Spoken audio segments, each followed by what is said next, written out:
तो last class में हमने अपने मॉड्यूल 3 का एक चैप्टर स्टार्ट किया था। चैप्टर नंबर 12 था आपका बायबैक ऑफ सिक्योरिटीज। तो एक बार मैं आपको याद दिला देता हूँ, लास्ट लेक्चर में हमने बस बेसिकली सबसे पहले तो बायबैक का मतलब क्या होता है ये देखा था कि what is the meaning of buyback. दो सेक्शन जो होता है आपके कंपनीज एक्ट के, एक सेक्शन 68 सबसेक्शन 1 और एक है सेक्शन 68 सबसेक्शन 2। तो दोनों के मैंने आपको इंपॉर्टेंट प्रोविजंस भी लिखवाए थे और बताए भी थे। और इसके अलावा फिर मैंने आपको एक बहुत ही ज़रूरी जानकारी दी थी, कॉन्सेप्चुअल अंडरस्टैंडिंग दी थी, वो थी of capital redemption reserve CRR। उसकी मैंने पूरी आपको बैक स्टोरी और बेस बिल्डिंग कराई थी कि CRR आप इस चैप्टर में जो बनाते हो और जो फाउंडेशन में आप एक redemption of preference shares chapter में बनाते थे वो क्यों बनाते हो, वो मैंने आपको सब कुछ बताया था। ठीक है ना। तो पहले तो हमारी स्टार्टिंग की डिस्कशन बस इसी के इर्द गिर्द हुई थी और फिर मैंने आपको बायबैक से रिलेटेड जो आपकी रेलिवेंट आपके एग्जाम में जो आपको एंट्रीज करनी होती है वो करवाई थी। तो एक बार हम एक काम करेंगे, क्विकली अपनी जर्नल एंट्रीज को रिवाइज कर देते, रिकॉर्ड नहीं करते, रिवाइज कर लेते हैं। एक बार अपनी जर्नल एंट्रीज फटाफट से हम लोग रिवाइज कर लेते हैं। ऑल दो मुझे पता आपने रिवाइज किया होगा, मैंने आपको बोला था रिवाइज करने। आज हमें क्वेश्चंस भी करने हैं, बहुत सारे क्वेश्चंस कराऊंगा मैं आपको जो एग्जाम में आते हैं। बट उससे पहले एक बार फटाफट से रिकॉल कर लेते कि क्या क्या एंट्रीज हमने सीखी थी और फिर हम लोग अपने आज के क्वेश्चंस पे उतर के आएंगे। ठीक है। तो आज predominantly speaking we have to solve questions, अपने स्टडी मैट के अपनी बुक के हमें क्वेश्चंस करने हैं। तो फटाफट से देखो क्या क्या एंट्रीज होती थी। तो पहली एंट्री जो थी वो थी कि अगर आपके इक्विटी शेयर्स जो बायबैक होने वो पार्टली पेड अप है तो आपको उसको अपने आप फुल्ली पेड अप करना पड़ सकता है, क्योंकि हमने बोला था सेक्शन 68 कहता है कि only fully paid up equity shares can be bought back. तो क्वेश्चन बोले या ना बोले, अगर equity shares partly paid up है तो आपको सबसे पहले उसे फुल्ली पेड अप करना है। उसके लिए आपको बस इक्विटी शेयर फाइनल कॉल की जो एंट्री आप बचपन में भी करते थे वही वाली एंट्री करनी है। तो equity share final call account debit to equity share capital to securities premium, अगर फाइनल कॉल में प्रीमियम भी है तो, और फिर जो पैसा मिल जाएगा उसकी एंट्री होगी bank account debit to equity share final call. All the वैसे बुक में मैं बता देता हूँ, बुक में ऐसा कोई क्वेश्चन है नहीं, लेकिन एग्जाम में आ सकता है भाई। कोई आप ये नहीं बोल सकते एग्जाम में क्वेश्चन आ गया तो सर स्टडी मैट में नहीं था क्वेश्चन तो हमने नहीं करके आए। हाँ, हमें पता होना चाहिए भाई शेयर्स का फाइनल कॉल मंगवा के हमें उसे फुल्ली पेड अप करना होता है। तो एग्जाम में बिल्कुल आ सकता है, तो आपको पता होना चाहिए भाई ठीक है, अगर पार्टली पेड अप शेयर्स है तो हम उसे फुल्ली पेड अप कर देंगे। ठीक है। इसके अलावा जो कई बार अक्सर ज्यादातर क्वेश्चन में होता है और एक क्वेश्चन हमने जो किया था उसमें भी हुआ था, वो था कि क्वेश्चन कहता है कि भाई कैश का जुगाड़ करने के लिए कंपनी ने अपनी इन्वेस्टमेंट बेच दी, तो सेल ऑफ इन्वेस्टमेंट। तो उसकी एंट्री होती है bank account debit to investment account. Bank में आता है जितना पैसा आपको एक्चुअल रियलाइज हुआ, sale value simply, to investment account, इसमें इन्वेस्टमेंट की बुक वैल्यू आती है जो बैलेंस शीट में आ रही है। और अगर कोई प्रॉफिट या लॉस होता है सेल पे तो अकॉर्डिंगली वो P&L अकाउंट में हम लोग रिकॉर्ड कर देते हैं। लॉस है तो डेबिट कर देते हैं P&L अकाउंट को, प्रॉफिट है तो क्रेडिट कर देते हैं। अच्छा, इसके अलावा अगर मानो क्वेश्चन में बोलता है कि भाई हमने बायबैक वगैरह करने के लिए कुछ नए प्रेफरेंस शेयर्स या कोई और शेयर्स इशू करे, तो अगेन यहां पे भी आपको फिर इशू ऑफ शेयर्स की एंट्री करनी होगी। ये तभी करनी है जब क्वेश्चन बोलेगा, यस ठीक है ना। तो ये जब क्वेश्चन बोलेगा तभी करनी है इशू ऑफ शेयर्स की एंट्री। तो इसमें आप या तो अपनी बचपन की पूरी जो दो एंट्रीज करते थे, bank account debit to share application and allotment account, और फिर share application allotment account debit to share capital securities premium, ये पूरी एंट्री कर सकते हो। नहीं तो एज पर ICAI आप एक सिंगल एंट्री में भी इसको करके दिखा सकते हो, कोई प्रॉब्लम नहीं है। राइट। अब जो मेन एंट्रीज जो एक्चुअल थी बायबैक वाली, जो एक्चुअल हमने नई वाली सीखी थी, वो थी एंट्री नंबर 4 से। यहां से इंपॉर्टेंट थी ज्यादा एंट्रीज। क्या क्या एंट्रीज थी देखो।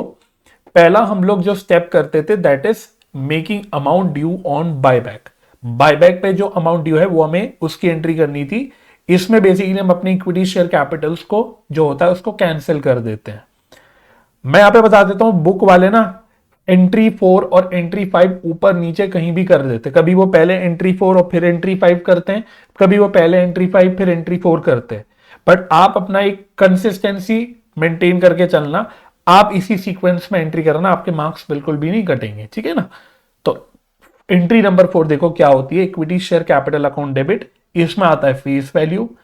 अगर बायबैक प्रीमियम पे हो रहा है तो प्रीमियम ऑन बायबैक अकाउंट को डेबिट करते हैं, to equity share buyback account, इसमें हम लोग टोटल अमाउंट ड्यू दिखा देते हैं और फिर इस अमाउंट को हम लोग पे कर देते हैं थ्रू बैंक, उसकी एंट्री होती है equity share buyback account debit to bank account. ठीक है। अच्छा, अब एंट्री 6 और 7 मैंने आपको बताया था इंपॉर्टेंट मार्क करा के कि भाई ये दो एंट्रीज आपको अपने आप करनी है, क्वेश्चन वाला कभी नहीं बोलेगा ये एंट्रीज करने, आपको खुद करनी है। पहला है सीआरआर बनाने की एंट्री। ठीक है, तो सीआरआर की कहानी हमने सेपरेटली डिस्कस करी थी कि भाई सीआरआर पूरा का पूरा फ्री रिजर्व से बनता है। मैंने आपको फ्री रिजर्व के एग्जांपल्स भी लिखवा दिए थे, जैसे जनरल रिजर्व, रेवेन्यू रिजर्व, ये आपके फ्री रिजर्व होते हैं। या पे पीएनएल का जो क्रेडिट बैलेंस होता है that is also equivalent to free reserve. ठीक है, तो इसकी एंट्री होती है free reserve account debit to CRR account. और यहां अमाउंट कैसे निकलता है ये भी हमने सेपरेटली नोट कर लिया था।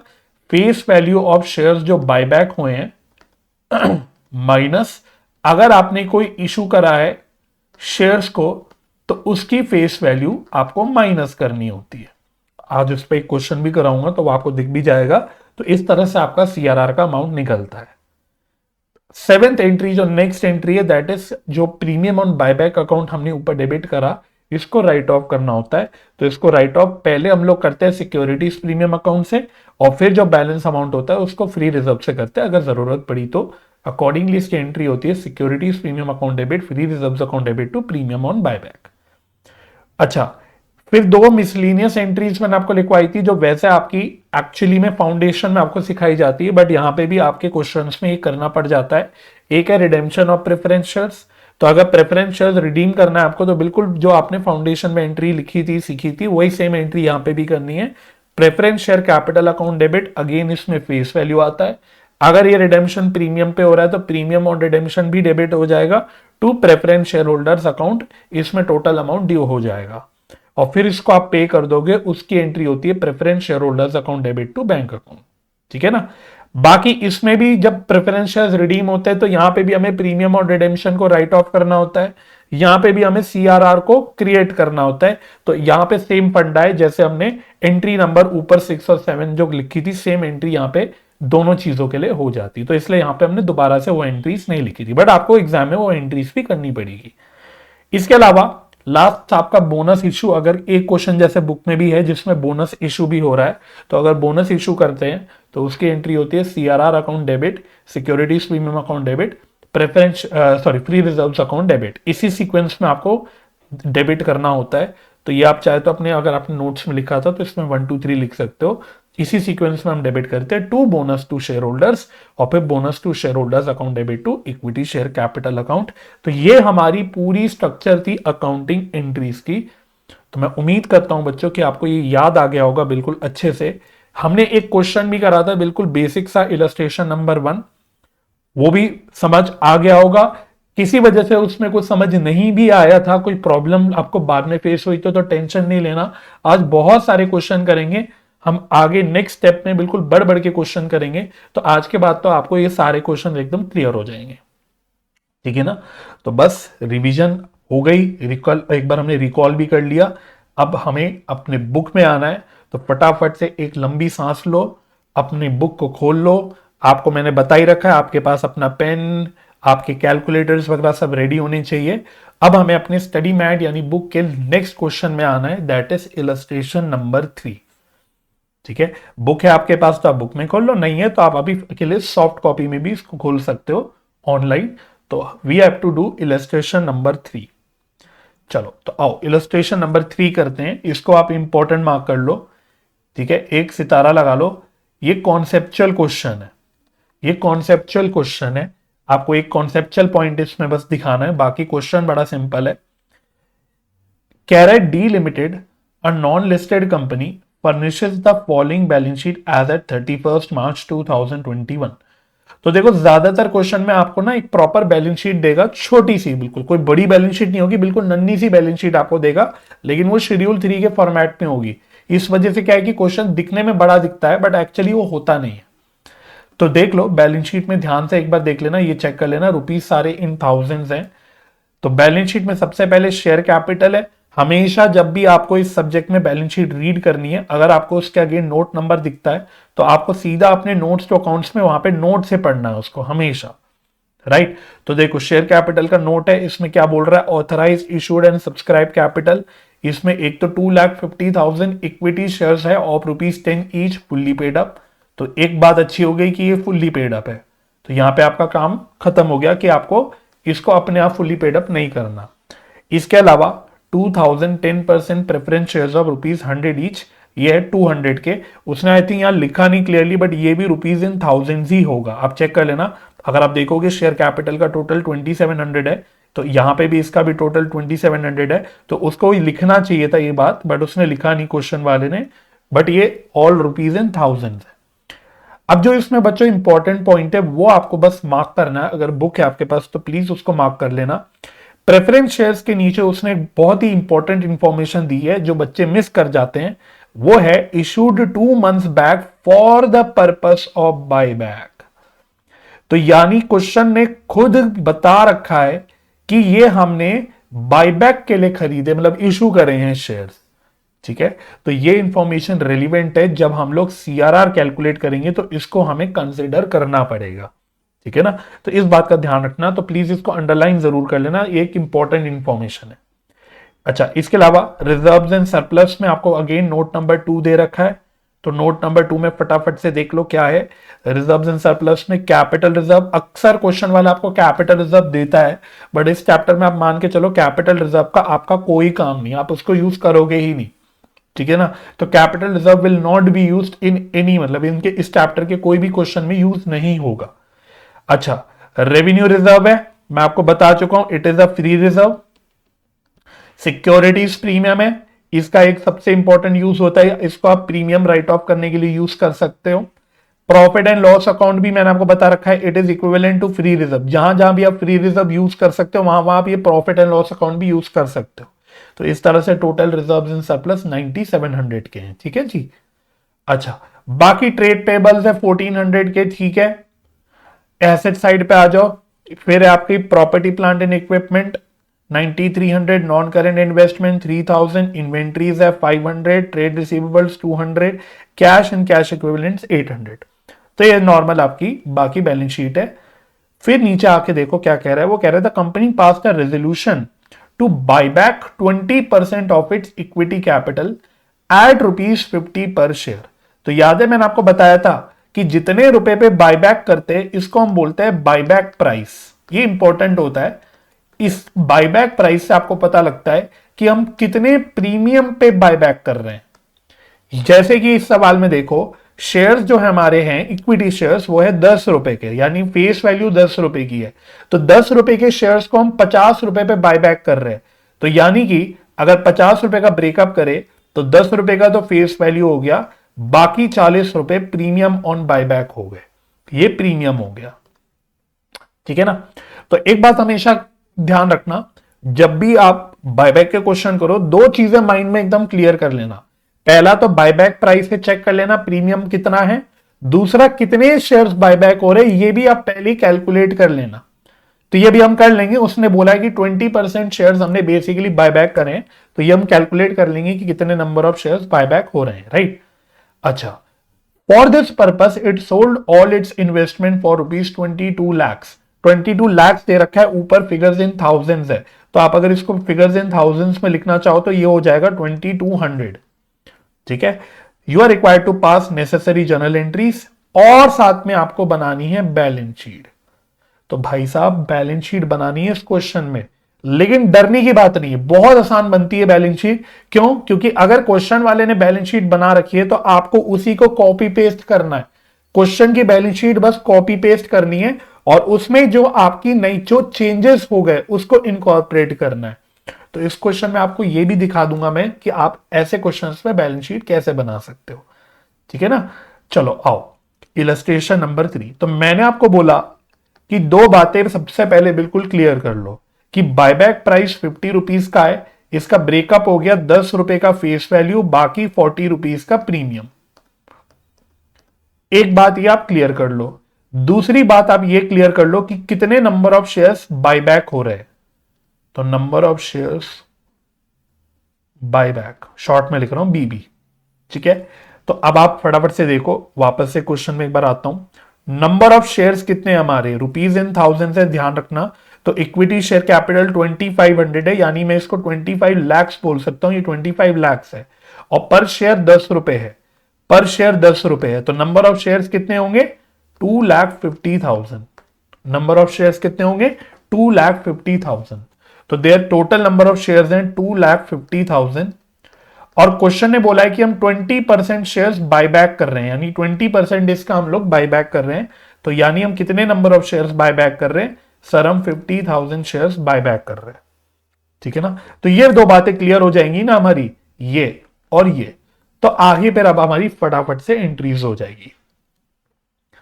चलो, तो आई थिंक ये ओके हो गया। Now we can start with the journal entries. सबसे पहले उसने जर्नल एंट्रीज मांगी है, तो let us start with the journal entries. तो फर्स्ट एंट्री, सबसे पहले कहानी में उसने बोला कि हमने बायबैक करने के लिए क्या करे, अपने इन्वेस्टमेंट्स बेच दिए। मैंने आपको एक सीक्वेंस में कॉन्सेप्ट में एंट्रीज लिखवा रखी है, आप ये मान के चलो कि आपको मोस्टली उसी सीक्वेंस में एंट्रीज करनी है। तो अगर इन्वेस्टमेंट बेची तो पहले आप इन्वेस्टमेंट बेचने की एंट्री करोगे। तो सारी इन्वेस्टमेंट्स हमने 2200 रुपीज में आप मान लो बेच दी। और इन्वेस्टमेंट्स आप बैलेंस शीट में देख सकते हो कि कितने रुपए की थी, सर इन्वेस्टमेंट्स 3000 की थी, राइट। तो पहली एंट्री हो जाएगी बेचने की, बैंक अकाउंट डेबिट। तो इस पे आपको कितना पैसा मिला बेचने पे, सर 2200 मिला। टू इन्वेस्टमेंट अकाउंट, इसमें आती है आपकी बुक वैल्यू कि आपकी बैलेंस शीट में इन्वेस्टमेंट कितनी की आ रही थी। तो सर ये 3000 की आ रही थी। याद रखना रुपीज इन थाउजेंड है, मतलब हम भी अपनी एंट्रीज में भी रुपीज इन थाउजेंड लेके चल रहे हैं, राइट। तो 3000 की इन्वेस्टमेंट 2200 पे बेच दी, दैट मीन्स हमको लॉस हो गया 800 रुपीज का। तो ये बैलेंसिंग फिगर हमारा लॉस निकल के आ गया 800 रुपीज, दैट्स इट। पहली सिंपल आपकी बेचने की एंट्री डन हो गई, राइट। उसके बाद दूसरी एंट्री जो होगी आपकी, that will be relating to buyback. अब सीधा बायबैक की एंट्री है। तो सबसे पहले बायबैक पे हमें अमाउंट ड्यू करना होता है, तो उसकी क्या एंट्री होगी। मैं थोड़े से बच्चों शॉर्ट फॉर्म्स यूज कर लूंगा, कभी कभी करता रहता हूं, बट एग्जाम में प्लीज मत करना, ठीक है। Equity share capital account debit, और हमें पता ही है कि बायबैक प्रीमियम पे हो रहा है, और मोस्टली क्वेश्चन में आप मान के चलना बायबैक प्रीमियम पे ही होगा। 99.99% केसेस में बायबैक प्रीमियम पे ही होगा, right. To equity share buyback account. चलो, अब यहां पे देखो आपका कैलकुलेशन कैसे होगा। हमने कितने नंबर ऑफ शेयर्स बायबैक करें, मैंने यहां लिखा था 50,000 शेयर्स हमने बायबैक करे। और इन थाउजेंड्स अगर आप बोलोगे तो ये 50 ऐसे भी बोल सकते हो, 50,000। तो हमने 50,000 शेयर्स बेसिकली बायबैक करे। तो कितना यहां पे आ जाएगा, यहां पे तो फेस वैल्यू आएगा। तो 50,000 इंटू फेस वैल्यू है 10 रुपए, तो यानी यहां पे आ गया 500 रुपए। प्रीमियम है 40 रुपए पर शेयर का, तो प्रीमियम पे कितना आ जाएगा, 50,000 शेयर्स मल्टीप्लाइड बाय 40 रुपीज का प्रीमियम। तो ये कितना आ रहा है, 5 4 20 और 2 0, तो ये बेसिकली 2000 आ रहा है।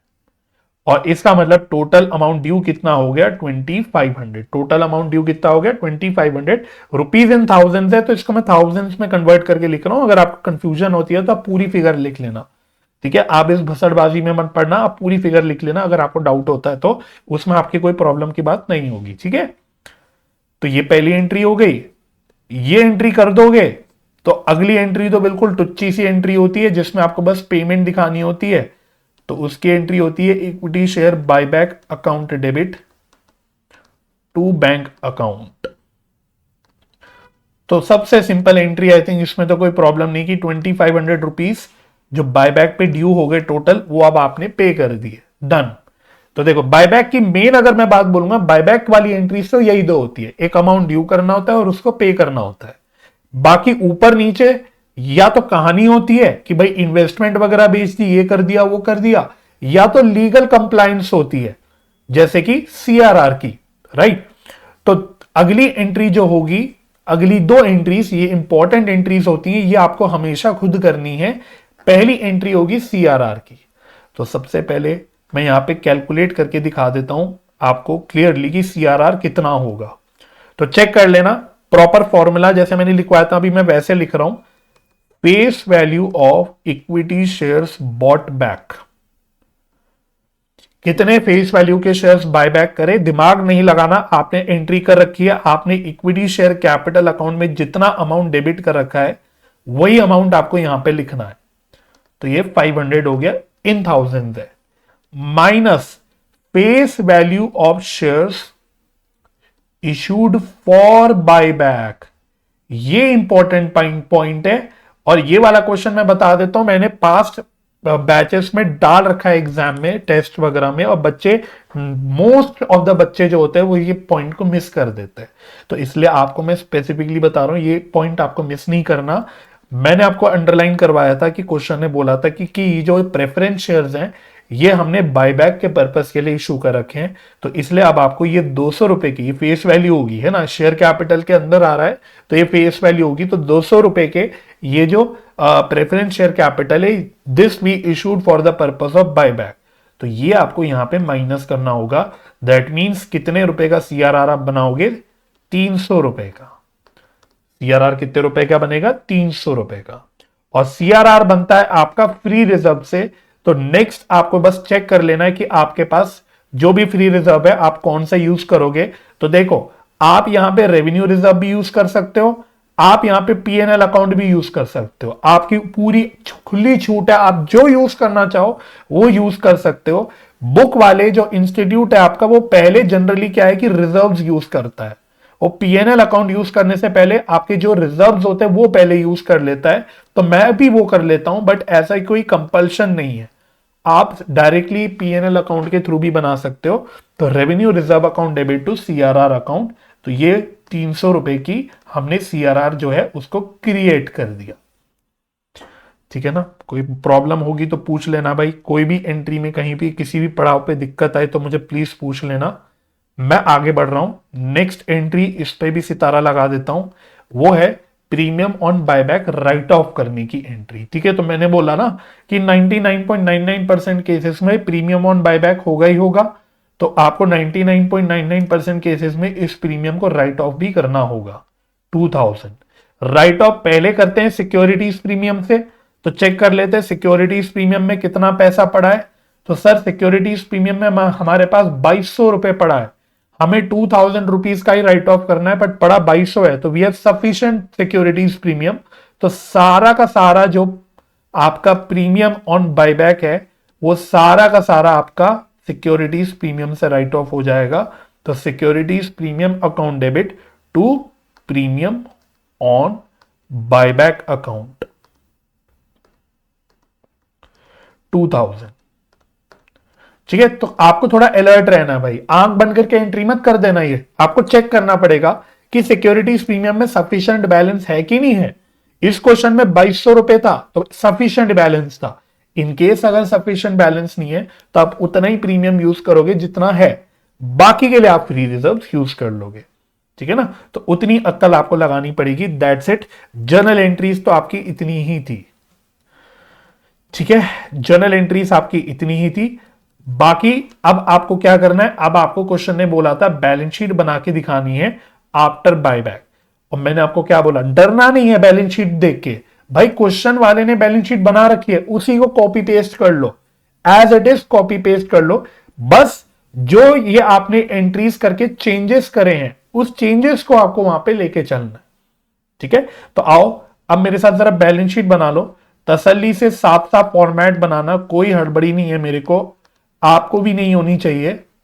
तो आप प्रॉपर हेडिंग डालोगे बैलेंस शीट आफ्टर बायबैक।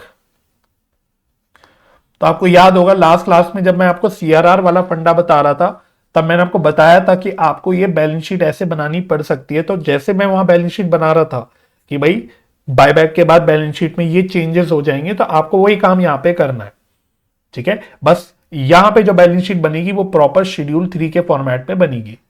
तो मैं बना लेता हूं प्रॉपर, आप भी आराम से बना लो, कोशिश करना स्केल वगैरह यूज करके प्रॉपरली बनाओ। चलो, तो मैं बना रहा हूं बैलेंस शीट। मैं भी अपनी तरफ से पूरी कोशिश करता हूं कि मैं आपको साफ साफ काम करके दिखाऊं ताकि आपको भी मोटिवेशन मिले कि आप भी अपने पास काम साफ साफ करो। पहले दिन से ही काम साफ साफ करोगे तो वो आपके हाथ की हैबिट बन जाएगी, आपके माइंड को आदत पड़ जाएगी कि काम साफ साफ ही करना है। ठीक है, तो आप हमेशा ये एक रूल बनाओ कि जितना काम मैं साफ साफ करता हूं उतना उससे डबल साफ काम आपको करना है। ठीक है जी। चलो, तो बैलेंस शीट का फॉर्मेट तो पता ही है, यहां लिखते हैं पर्टिकुलर्स, यहां लिखते हैं नोट नंबर, और इनकेस नहीं पता तो भी कोई टेंशन नहीं, क्वेश्चन की बैलेंस शीट जो है उसको कॉपी कर लो फॉर्मेट को। देखो अब मैं आपके सामने साथ साथ यहां पे खोल के रख लेता हूं कि बैलेंस शीट क्या थी। ठीक है, इसी से देखो हम कॉपी करते रहेंगे। तो सबसे पहले है इक्विटी एंड लाइबिलिटीज, तो सबसे पहले लिख लेते हैं इक्विटी एंड लाइबिलिटीज। ठीक है, ऑलमोस्ट बच्चों हर क्वेश्चन में इसके बाद ना आपको बैलेंस शीट बनानी ही बनानी है, तो ध्यान से देख लो कि बैलेंस शीट बनती कैसे। उसके बाद फिर पहला है शेयर होल्डर्स फंड्स, तो सबसे पहले इसमें share holders funds, share holders funds, इसमें ए आ गया शेयर कैपिटल, ये नोट नंबर 1 में होगा तो बना लेंगे हम नोट भी अभी थोड़ी देर में, और फिर होगा रिजर्व्स एंड सरप्लस। ठीक है, अभी सिर्फ स्ट्रक्चर बना के छोड़ रहा हूं, आगे का काम हम लोग कर लेंगे, ये नोट नंबर 2 में हो जाएगा। फिर दूसरा था आपका करेंट लाइबिलिटीज, देख लेना अपने क्वेश्चन से देखते रहना। तो देखो करेंट लाइबिलिटीज तो मैं साथ साथ भर देता हूं, क्यों? क्योंकि करेंट लाइबिलिटीज में तो कोई चेंज ही नहीं हुआ ना। तो इसमें था ट्रेड पेबल्स, तो करेंट लाइबिलिटीज में ट्रेड पेबल्स था बस, तो ए करके लिख देते हैं ट्रेड पेबल्स। इसका तो कोई ना तो नोट था और ना ही इसमें कोई चेंज हुआ, ऊपर हमने एक ट्रेड पेबल्स के साथ कोई भी खिलवाड़ नहीं करा, तो ये तो जितना चल रहा था उतना ही चलता आएगा। हाँ, एक बात याद रखना, ये रुपीज इन थाउजेंड्स है, तो ये लिख जरूर लेना कहीं पे इन थाउजेंड्स। ठीक है, तो ट्रेड पेबल्स आ गए आपके कितने थे 1400, तो ये मैं लिख रहा हूं, दैट्स इट। लाइबिलिटी साइड इतनी ही है, इसके अलावा और कुछ भी नहीं है। फिर आपका एसेट है, तो आओ एसेट्स, तो इसमें सबसे पहले non current assets, non current assets. चलो जी, तो नॉन करेंट एसेट्स देख लो यहां पे। सबसे पहले प्रॉपर्टी प्लांट एंड इक्विपमेंट है, मैं शॉर्ट में पीपीई लिख देता हूं। अब पीपीई में भी क्या कोई बदलाव हुआ? द आंसर इज नो भाई, जितना चल रहा है उतना ही है, उतना ही है, इसमें भी कोई चेंज नहीं हुआ, तो ये भी एज इट इज लिख देंगे 9300। अच्छा, अब जरा ध्यान से देखना, अगला आइटम था बच्चों नॉन करेंट इन्वेस्टमेंट 3000 की। अब मैंने बोला कॉपी पेस्ट करनी है, लेकिन दिमाग खोल के करनी है। हमें पता है भाई इन्वेस्टमेंट तो पूरी बेच दी हमने क्वेश्चन में, तो अब क्या आफ्टर बाईबैक कोई बैलेंस शीट में इन्वेस्टमेंट आएगी? द आंसर इज नो, क्योंकि वो तो सारी बेच चुके हम लोग। तो अब आपको इन्वेस्टमेंट लिखना नहीं भाई, जो चीज नहीं है वो नहीं लिखनी, फालतू में लिख के टाइम वेस्ट नहीं करना अपना, छोड़ दो। ठीक है, तो अब मैं इसको यहां पे भी काट सकता हूं कि भाई अब ये बिक चुकी है, तो अब आपको लिखने की जरूरत नहीं है। तो now you can move on to the current assets, तो दूसरा आपका हो गया करेंट एसेट्स, करेंट एसेट्स। ठीक है, करेंट एसेट्स में है इन्वेंट्रीज, ट्रेड रिसीवेबल्स, तो ये तो एज इट इज लिख लो, इन्वेंट्रीज, ट्रेड रिसीवेबल्स,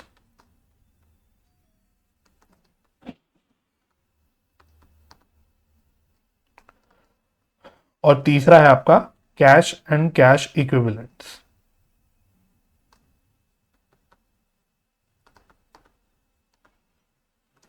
ठीक है, देखो इन्वेंट्री और ट्रेड रिसीवेबल्स तो एज इट इज आएंगे, इसमें कोई भी चेंज नहीं हुआ, तो एज इट इज लिख लो 500 एंड 200।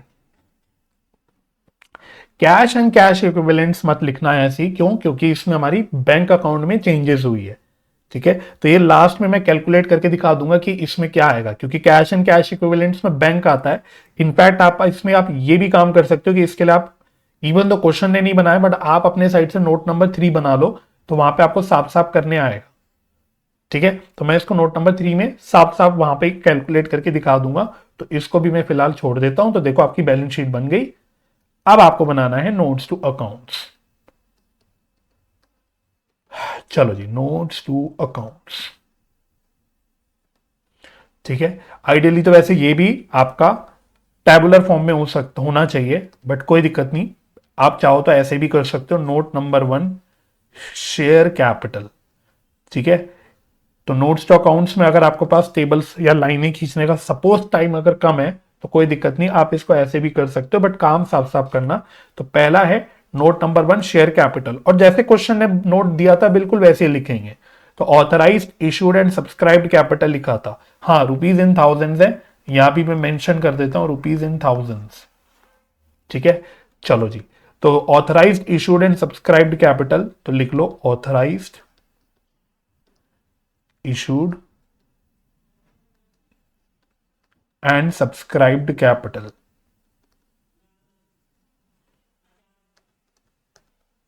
ठीक है, देखो क्वेश्चन से टेप रहा हूं मैं, अब देख सकते हो मैं क्वेश्चन से टेप रहा हूं। अब बस ध्यान से, सबसे पहले थे इक्विटी शेयर्स, लेकिन ये थे 2,50,000। हालांकि मैंने यहां पे कैलकुलेट करके दिखा दिया था 2,50,000, बट ये क्वेश्चन वाले ने भी लिख के दिया था, मैंने ध्यान नहीं दिया, क्योंकि कुछ कुछ क्वेश्चन में ना ये नंबर ऑफ शेयर्स नहीं बताता, जानबूझ के क्वेश्चन वाला आपको नंबर ऑफ शेयर्स नहीं बताता। पिछला क्वेश्चन जो इलस्ट्रेशन 1 था पिछली क्लास का, उसमें उसने नहीं बताया था, तो मैंने ध्यान नहीं दिया। बट एनीवे 2,50,000 शेयर्स थे, बट इसमें से कितने बायबैक हो चुके, इसमें से 50,000 बायबैक हो चुके, तो बैलेंस कितने बचे होंगे सर? बैलेंस 2 लाख बचे होंगे बस आफ्टर बायबैक। तो बस इतनी आपको अक्ल लगानी है कि भाई 2,50,000 शेयर्स में से 50,000 शेयर्स बायबैक हो चुके, तो now only 2 lakh shares are remaining. तो 2 lakh equity shares of ₹10 each, fully paid. ठीक है, तो कितना हुआ? 20 लाख हुआ, बट हमें रुपीज इन थाउजेंड्स लिखना है, तो कितना आएगा? 2,000 आएगा। ठीक है, ये हो गया। फिर आपके 2,000 शेयर्स थे प्रेफरेंस शेयर्स, 10% प्रेफरेंस शेयर्स, तो ये तो एज इट इज है, तो एज इट इज लिख देंगे 2,000 10% प्रेफरेंस शेयर्स ऑफ ₹100 ईच। इस पे भी आप लिख सकते हो फुल्ली पेड, पूरी तरह से पेड है। तो ये वैसे आ रहा है 2 लाख, बट हमें रुपीज इन थाउजेंड्स लिखना है, तो वैसे 200 बनेगा। तो देखो बस शेयर कैपिटल डन, टोटल आ गया 2,200, दैट्स इट, 2,200 टोटल आ गया आपका।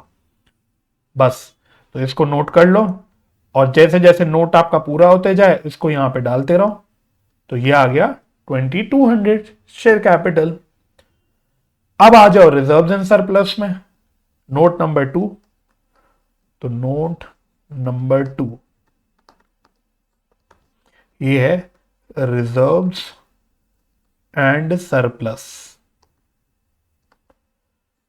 Reserves and surplus. ठीक है, फिर से भाई साहब क्वेश्चन से देखते रहना, इधर आओ, ये रहा रिजर्व्स एंड सरप्लस का नोट क्वेश्चन का। सबसे पहले था कैपिटल रिजर्व, तो मैंने आपको पहले ही बताया था कैपिटल रिजर्व तो इस चैप्टर में मान के चलो कोई यूज होगा ही नहीं, तो इसमें नो चेंज, ये एज इट इज 2,000 आएगा। फिर है रेवेन्यू रिजर्व, रेवेन्यू रिजर्व, तो रेवेन्यू रिजर्व कितने रुपए का था हमारे पास? 3,000 का था। तो अब थोड़ा ध्यान से, यहीं पे आपसे गलती होगी, 3,000 रुपीज का रेवेन्यू रिजर्व था, ओके। अब आपको बस जर्नल एंट्रीज में देखना है कि रेवेन्यू रिजर्व कहां कम ज्यादा हुआ। तो पहली एंट्री में रेवेन्यू रिजर्व नहीं आया, दूसरी में नहीं आया, तीसरे में नहीं आया, चौथी एंट्री में देखो मुझे दिख रहा है रेवेन्यू रिजर्व डेबिट किया था, यानी हमने कम कर दिया था। तो हमने 300 रुपए का रेवेन्यू रिजर्व उठा के सीआरआर में ट्रांसफर करा था। तो इसमें से कितना कम हो गया? इसमें से कितना कम हो गया? इसमें से आपका सॉरी यहां पे ये 300 रुपए कम हो गया रेवेन्यू रिजर्व में से, तो इसमें से 300 रुपए आप माइनस कर दोगे, तो राइट, कोई दिक्कत नहीं। तो ये कितना बच गया? ये बच गया आपका कितना? 2,700 बच गया शायद, 2,700। इसी तरह से नेक्स्ट पढ़ो, नेक्स्ट आपका सिक्योरिटीज प्रीमियम था 2,200 का, तो सिक्योरिटीज प्रीमियम 2,200 का था ये। अब इसमें से क्या करोगे? चेक करोगे कि कितना सिक्योरिटीज प्रीमियम हमने यूज किया था। तो जो प्रीमियम ऑन बायबैक था 2000 का, हमने वो सिक्योरिटीज प्रीमियम से राइट ऑफ करा था, तो इसका मतलब आपका सिक्योरिटीज प्रीमियम 2000 से कम हो जाएगा। तो अब कितने का प्रीमियम बच गया सर? ये बच गया 200 का। क्लियर है? फिर आपका है प्रॉफिट एंड लॉस अकाउंट 3500, ये भी लिखो ध्यान से, प्रॉफिट एंड लॉस अकाउंट 3500।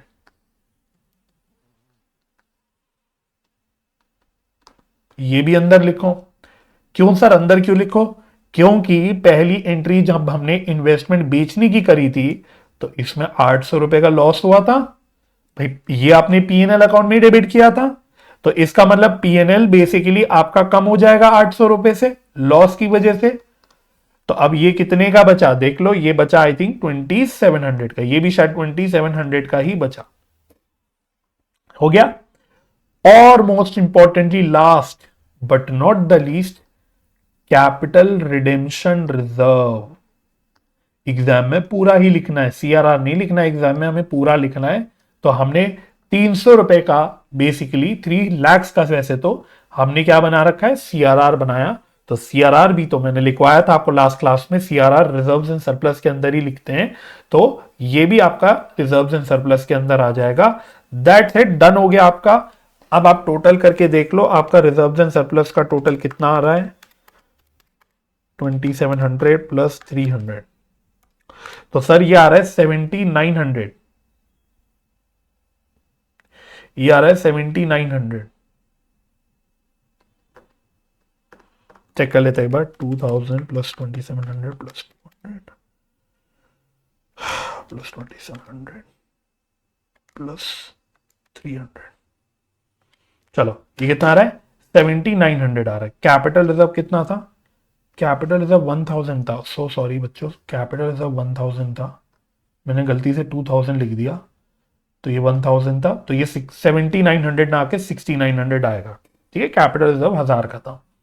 ठीक है, तो रिजर्व्स एंड सरप्लस का नोट भी डन हो गया, ये आपने टोटल 6900 निकाल लिया, तो ये भी आप यहां पे लिख सकते हो, ये भी पूरा हो गया। तो लाइबिलिटी साइड वैसे तो पूरी हो गई, कर लो पूरी, 2200 प्लस 6900 प्लस 1400, तो टोटल आ रहा है 10,500। तो वैसे तो मैं आपको बताऊं, आपको पता ही है एसेट साइड का टोटल भी 10,500 आएगा, तो कैश एंड कैश इक्विवेलेंट का जो बैलेंस बच गया वो वैसे बैलेंसिंग फिगर भी निकल जाएगा, बट नहीं, हमको तो स्मार्ट वे में पूरा करके दिखाना है, हमें पूरा चेक करके देखना है कि सही आ रहा है कि नहीं। तो मैं आपको कैश एंड कैश इक्विवेलेंट भी लगे हाथों बता रहा हूं। ठीक है, कैश एंड कैश इक्विवेलेंट, तो ऐसा मान लेते हैं कि कैश एंड कैश इक्विवेलेंट में सारा अमाउंट बैंक का ही होगा, कैश एट बैंक। ठीक है, ऐसा मान लेते हैं कि जितना कैश एंड कैश इक्विवेलेंट चल रहा था, कितने रुपए का चल रहा था, यहां पे आके देखो 800 का चल रहा था, तो सारा का सारा बैंक ही होगा, तो ऐसा हम अज्यूम कर लेते हैं। तो 800 का मेरा बैंक का बैलेंस था। अब देखो कहां कहां मेरा बैंक का बैलेंस चेंज हुआ, तो सबसे पहले बैंक में 2200 रुपए आए क्योंकि हमने इन्वेस्टमेंट बेची, तो प्लस 2200 हो गया, यहां पे प्लस 2200। और दूसरा क्या हुआ, जब आपने बायबैक की पेमेंट करी तो वो भी किससे करी थी, बैंक से करी थी, तो यहां 2500 से मेरा बैंक कम हो गया था, तो माइनस 2500। बस, और देख लो ना, बैंक अकाउंट और किसी भी एंट्री में नहीं आया था, तो ये बेसिकली 500 बचा होगा। बैंक कितना बचा होगा, 500 बचा होगा। तो बस this is the final cash and cash equivalent. तो अब आप इसको भी यहां पे चेक करके देख सकते हो कि यहां पे 500 रुपीज डाल दोगे तो आपका टोटल 10,500 आ जाएगा। चेक कर लो, चेक करे बिना आगे नहीं बढ़ना, प्लस 500 प्लस 700, यस, तो टोटल बराबर आ रहा है 10,500। As simple as that. तो बैंक आप अपने आप कैलकुलेट कर लो तो वो बेटर ही है, इससे आपका आंसर टैली हो जाएगा, बैलेंस शीट मैच हो जाएगी। नहीं मन करा तो 500 आप ऐसा बैलेंसिंग फिगर भी निकाल सकते थे, पॉइंट ये है। ठीक है, तो मैं यहां पे रुक रहा हूं, बताओ समझ आया क्वेश्चन? बैलेंस शीट देख के डर तो नहीं लगा कि कितना सिंपल है? क्वेश्चन की बैलेंस शीट ही चेक करनी थी, कॉपी करनी थी। और वैसे तो आपको after completing this entire course आपको बैलेंस शीट का फॉर्मेट खुद पूरा लर्न करना ही अल्टीमेटली, क्योंकि आपका फाइनेंशियल स्टेटमेंट्स ऑफ कंपनी पूरा एक टॉपिक है जिसमें आपको पूरा बैलेंस शीट और पीएनएल का फॉर्मेट लर्न करना है। तो after completing the entire course फिर तो ये बैलेंस शीट आप अपने आप खुद ही चुटकी में बना लोगे, आपको इतने अच्छे से फॉर्मेट आता होगा। ठीक है, अभी तो मैंने आपको जुगाड़ करवाया कि क्वेश्चन की बैलेंस शीट देख देख के कर लो, क्योंकि अभी हो सकता है फॉर्मेट थोड़ा याद ना हो, भूल गए हो, but after completing the course format तो आपको याद हो ही जाएगा। चलो ठीक है सर, तो बाकी चेक कर लेना, बैलेंस शीट का टोटल बिल्कुल सही, सब कुछ सारी फिगर बिल्कुल सब सही आ रही होगी, है ना। तो अब मैं यहां पे आगे बढ़ता हूं। तो नेक्स्ट क्वेश्चन जो मुझे आपको कराना है, थोड़ा अब हमें पीछे आना है। तो अब पीछे आ जाओ थोड़ा सा, जो पीछे प्रैक्टिकल प्रॉब्लम्स होते हैं तो वहां से कुछ क्वेश्चंस कराऊंगा पहले आपको। ठीक है, करेंगे सारे, स्टडी मटेरियल का कोई क्वेश्चन नहीं छोड़ना, और फिर हम बाद में लास्ट में एकदम एमसीक्यूज भी एक बार आप चेक कर लोगे तो एमसीक्यूज भी आपके हो जाएंगे। ठीक है ना, तो बिल्कुल पीछे आ जाओ प्रैक्टिकल प्रॉब्लम्स में, और इसमें आपको करना है सबसे पहले प्रैक्टिकल क्वेश्चन नंबर, एक सेकंड देना, मैं बताता हूं आपको कौन सा करना है। प्रैक्टिकल क्वेश्चन नंबर बिल्कुल लास्ट वाला करना है हमको, प्रैक्टिकल क्वेश्चन नंबर 11। इसमें एक ही दिक्कत है, एक ही दिक्कत होगी आपको, अभी होगी बाद में नहीं होगी, वो है कि बैलेंस शीट आपको इस क्वेश्चन में भी बनानी है अगर आप देखोगे। ठीक है, बैलेंस शीट भी बनानी है, बट जो क्वेश्चन ने दे रखा आपको इंफॉर्मेशन वो बैलेंस शीट में नहीं दे रखा, वो ऐसे ही बना के दे दिया उसने। तो इसमें आपको बैलेंस शीट अपने आप फॉर्मेट में पुट करके डालनी होगी, तो वो तो मैं आपको उसमें आपकी पूरी हेल्प कर दूंगा, आपको टेंशन नहीं लेनी। बट आफ्टर, जैसे कि मैंने बोला, कंप्लीटिंग द एंटायर कोर्स आपको बैलेंस शीट का फॉर्मेट आता होगा तो आप खुद ही कर लोगे, कोई प्रॉब्लम नहीं होगी। ठीक है ना, तो सबसे पहले करते हैं प्रैक्टिकल क्वेश्चन नंबर 11। चलो तो खोल लेना practical question number 11, latest study material है आपके पास, तो पेज नंबर चेक कर सकते हो 12.37। तो क्या कह रहा है, ये कह रहा है following information from balance sheet of Z limited as on 31 March 2021। तो आपको बैलेंस शीट से छांट छांट के उसने इंफॉर्मेशन दे रखी है। क्या क्या दे रखी है, रुपीज इन लैक्स है सबसे पहले, तो वही ध्यान से देख लेना। अब देखो यहां पे आप देखोगे तो उसने जानबूझ के equity shares of ₹10 each fully paid up तो बोल दिया, लेकिन नंबर ऑफ शेयर्स नहीं बताए। तो नंबर ऑफ शेयर्स आप खुद देख लो, 1600 लाख शेयर्स होंगे, 1600 लाख शेयर्स, मैं यहीं पे लिख देता हूं। ठीक है, तो दैट मीन 1600 लाख शेयर्स है मेरे 10 रुपए के, तो अकॉर्डिंगली इक्विटी शेयर कैपिटल 16,000 की है। फिर 10% प्रेफरेंस शेयर कैपिटल है 10 रुपए ईच, ये भी फुल्ली पेड अप 5,000। यहां पे अब देख लेना, यहां उसने ऐसा नहीं लिखा कि ये प्रेफरेंस शेयर्स हमने बाईबैक के लिए इशू करे थे, ऐसा कोई जानकारी उसने यहां पे नहीं दी। तो अब ये नॉर्मल प्रेफरेंस शेयर्स है। ठीक है, पिछले क्वेश्चन में उसने इन्फॉर्म करा था कि हमने बाईबैक के लिए शेयर्स इशू करे, यहां ऐसा कुछ भी नहीं है, तो यहां पे आपके लिए नॉर्मल प्रेफरेंस शेयर्स है। अच्छा, रिजर्व एंड सरप्लस में आपको एक सीआरआर ऑलरेडी दे रखा है, capital redemption reserve, securities premium दे रखा है, जनरल रिजर्व दे रखा है, और पीएनएल अकाउंट दे रखा है, इतना इतना इतना। ठीक है, सीआरआर ऑलरेडी एक एग्जिस्टिंग आ रहा है, ये भी मैं बताऊंगा, ये आपको पागल बनाने के लिए दिया है, आपको कंफ्यूज करने के लिए दिया है। ठीक है, देखना आप कंफ्यूज हो गए भी, अभी बाद में जब हम सॉल्व करेंगे तो वो कंफ्यूजन मैं आपकी क्लियर कर दूंगा। तो ये जानबूझ के आपको कंफ्यूज करने के लिए दिया है। बाकी सिक्योरिटीज प्रीमियम आपको पता है, आप प्रीमियम ऑन बायबैक या प्रीमियम ऑन रिडेम्पशन जो भी है उसके लिए यूज कर सकते हो राइट ऑफ करने के लिए। और जनरल रिजर्व और पीएनएल अकाउंट, ये तो दोनों भी आपके फ्री रिजर्व की कैटेगरी में आते हैं। ठीक है जी, इसके अलावा सिक्योर्ड लोन्स हैं, 9% डिबेंचर्स, ओके। करेंट लाइबिलिटीज में ट्रेड पेबल्स हैं और सन्ड्री प्रोविजंस हैं।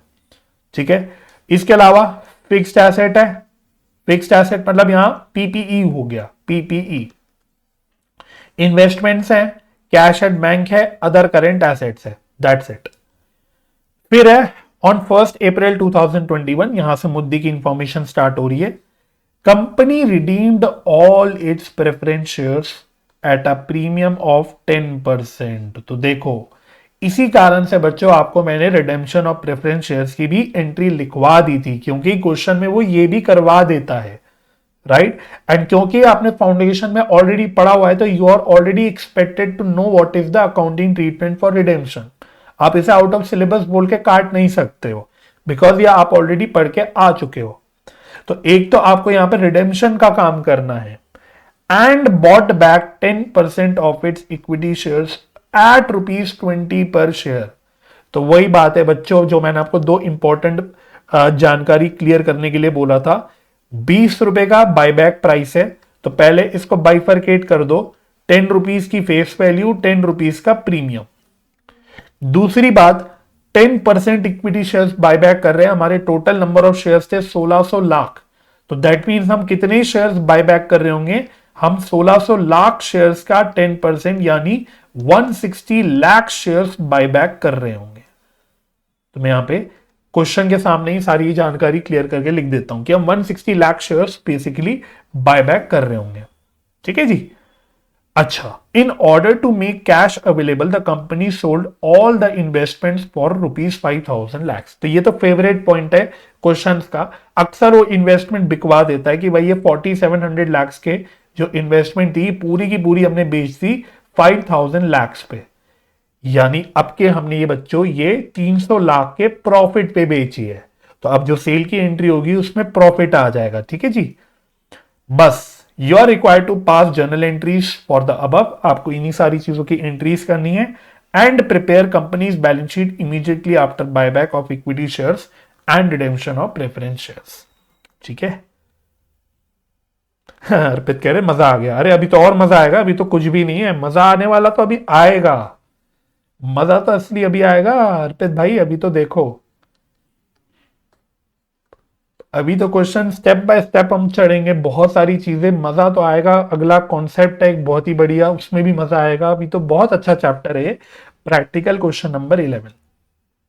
तो देखो भाई, नंबर ऑफ शेयर्स और बायबैक प्राइस, ये सब तो देखो मैंने यहीं पे कैलकुलेट कर दिया, तो मैं अब इसको वहां पे दोबारा नहीं कर रहा। I can directly move on to the entries, हम सीधा सीधा एंट्रीज पे आ सकते हैं। तो सबसे पहले मैं लिखता हूं जर्नल एंट्रीज, जर्नल एंट्रीज। चलो जी, पहली एंट्री, सबसे पहले भाई इन्वेस्टमेंट बेच दो। उसने बोला ना इन्वेस्टमेंट बेचिए, बेच दो। सबसे पहले तो यही काम कर लो, इन्वेस्टमेंट बेच दो। Bank account debit to investment account to, पढ़ते हुए क्लियर हो गया था कि प्रॉफिट पे बेचा है, इसलिए मैं यहां पे सीधा लिख रहा हूं प्रॉफिट एंड लॉस अकाउंट, ये हमने प्रॉफिट पे बेचा है। ठीक है। तो कितने पे बेचा था हमने, देखो 5000 लाख पे भेजा था, तो 5000 यहां पे आ गया। रुपीज इन लैक्स है, याद रखना, क्वेश्चन वाला रुपीज इन लैक्स बता रहा है, तो भाई हम भी शॉर्टकट मार सकते हैं, हम भी रुपीज इन लैक्स लिख सकते हैं, कोई दिक्कत नहीं। इन्वेस्टमेंट अकाउंट में बुक वैल्यू आ जाएगी 4700, और 300 लाख का क्या हो गया, प्रॉफिट हो गया। तो टोटल 5000 पे हमने बेच दी, पहली एंट्री डन। अच्छा, उसके बाद उसने बोला था रिडेम्पशन ऑफ प्रेफरेंस शेयर्स की बात करी थी, तो यहां पे फाउंडेशन की एंट्री वैसे याद है तो बहुत ही बढ़िया है, फटफट कर सकते हो। नहीं भी याद है तो मैंने आपको ऑलरेडी नोट्स में लिखवा दी थी, तो जल्दी से कर लो। रिडेम्पशन ऑफ प्रेफरेंस शेयर्स की एंट्री, तो कितना 10% प्रेफरेंस शेयर कैपिटल था, तो 10% preference share capital account debit.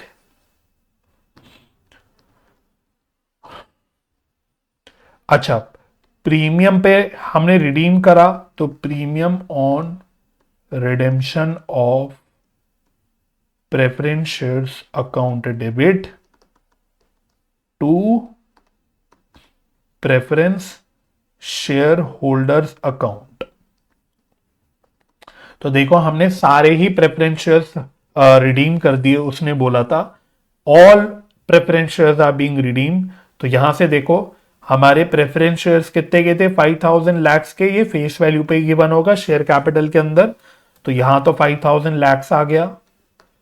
उसने बोला था 10% प्रीमियम पे राइट ऑफ करा, तो सीधा 5000 का 10% निकाल लो, तो ऐसे ही आ जाएगा 500 लाख। तो टोटल अमाउंट कितना ड्यू हो गया, 5500 लाख। ठीक है जी। और लगे हाथों फिर इसको पे कर दो, अगली एंट्री इसको पे करने की कर दो, तो इसकी एंट्री होगी preference share holders account debit to bank account. ठीक है, नरेशंस लिख लोगे वही ऊपर वाली एंट्री में, being amount due to preference share holders on redemption, या सीधा सीधा बीइंग अमाउंट ड्यू लिख दो और कुछ ना समझ आए तो। और preference share holders account debit to bank account, यहां आप लिख सकते हो बीइंग अमाउंट पेड, सिंपल। तो 5500 लैक्स का जो टोटल अमाउंट ड्यू है वो हमने पे कर दिया। तो ये एंट्री भी हो गई हमारी पूरी। फिर नेक्स्ट एंट्री, अब सर बायबैक की कर लो। सर प्रीमियम राइट ऑफ करना है ना राइट ऑफ, तो आप इस प्रीमियम को राइट ऑफ कर सकते हो। आपको सीआरआर भी बनाना पड़ेगा, सब एक साथ कर लेंगे, एक साथ कर लेंगे, बाद में एक साथ राइट ऑफ कर देंगे। पहले रिडेम्पशन बायबैक सब कर लो। तो आओ बायबैक की अब एंट्रीज करते हैं। बायबैक के लिए उसने क्या बोला था, हमने यहां खुद ही कैलकुलेट कर दिया था। 160 लाख हम शेयर्स बायबैक कर रहे हैं।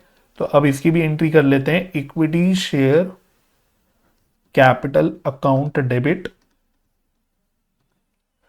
Premium on buyback account debit, premium on buyback account debit